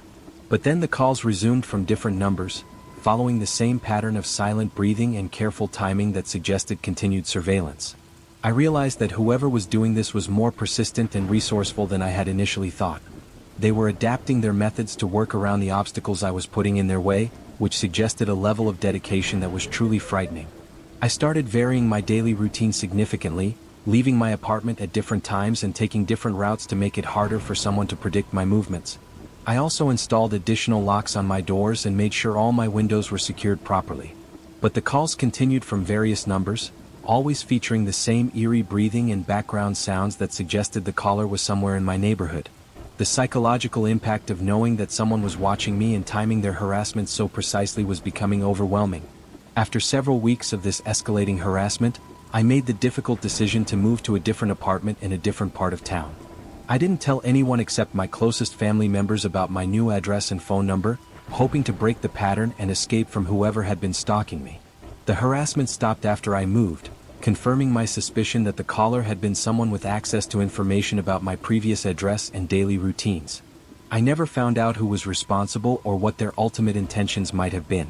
The experience taught me how vulnerable we can be to people who are determined to invade our privacy and peace of mind. Sometimes the most frightening threats are the ones that remain anonymous and unexplained, leaving us to imagine what might have happened if we hadn't taken action to protect ourselves. The parking garage. I work in a downtown office building that has an attached parking garage where employees can park for a monthly fee. The garage has 5 levels, and I usually park on the 3rd or 4th floor depending on when I arrive each morning.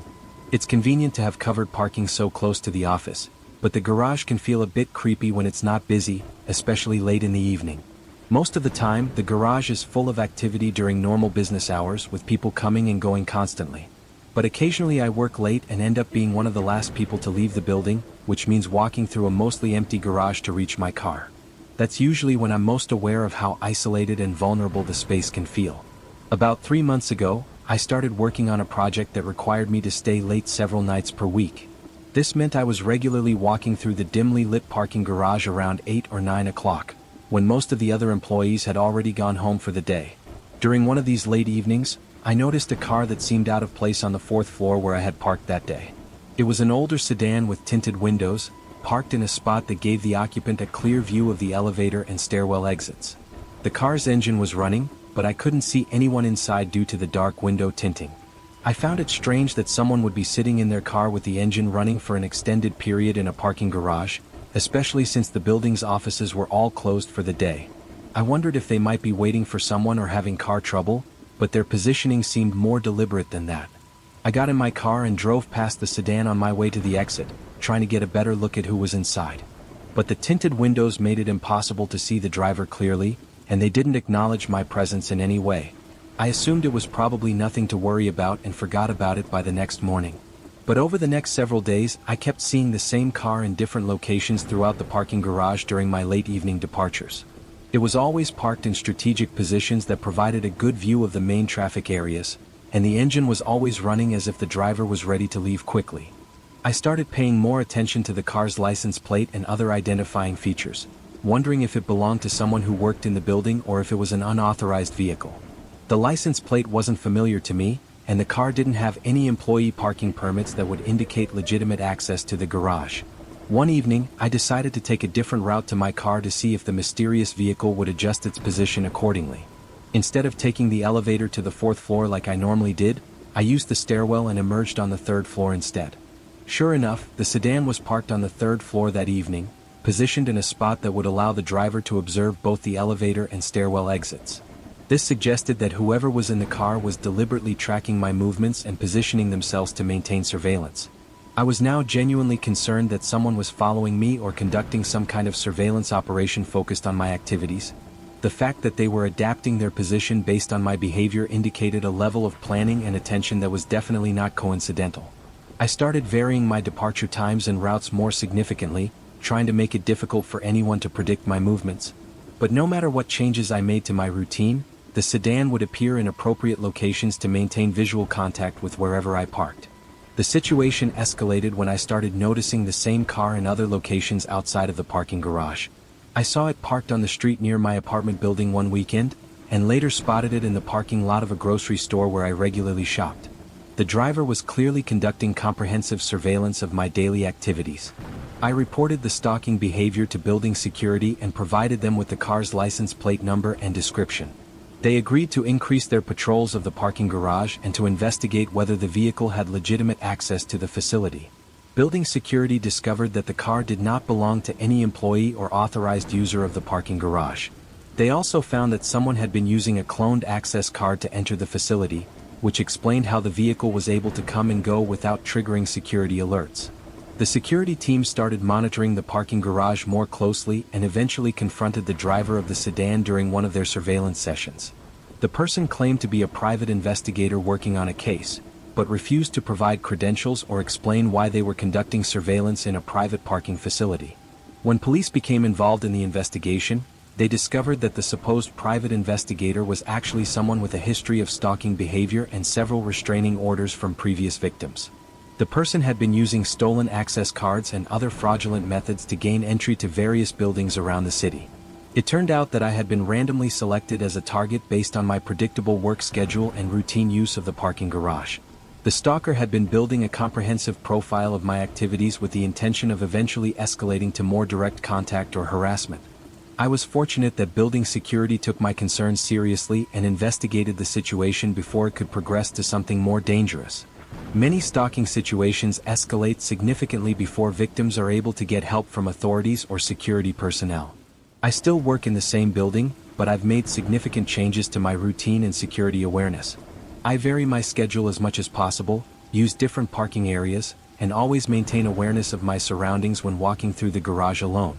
The experience taught me that predators often target people with predictable routines and that places like parking garages can provide them with opportunities to conduct surveillance without being detected.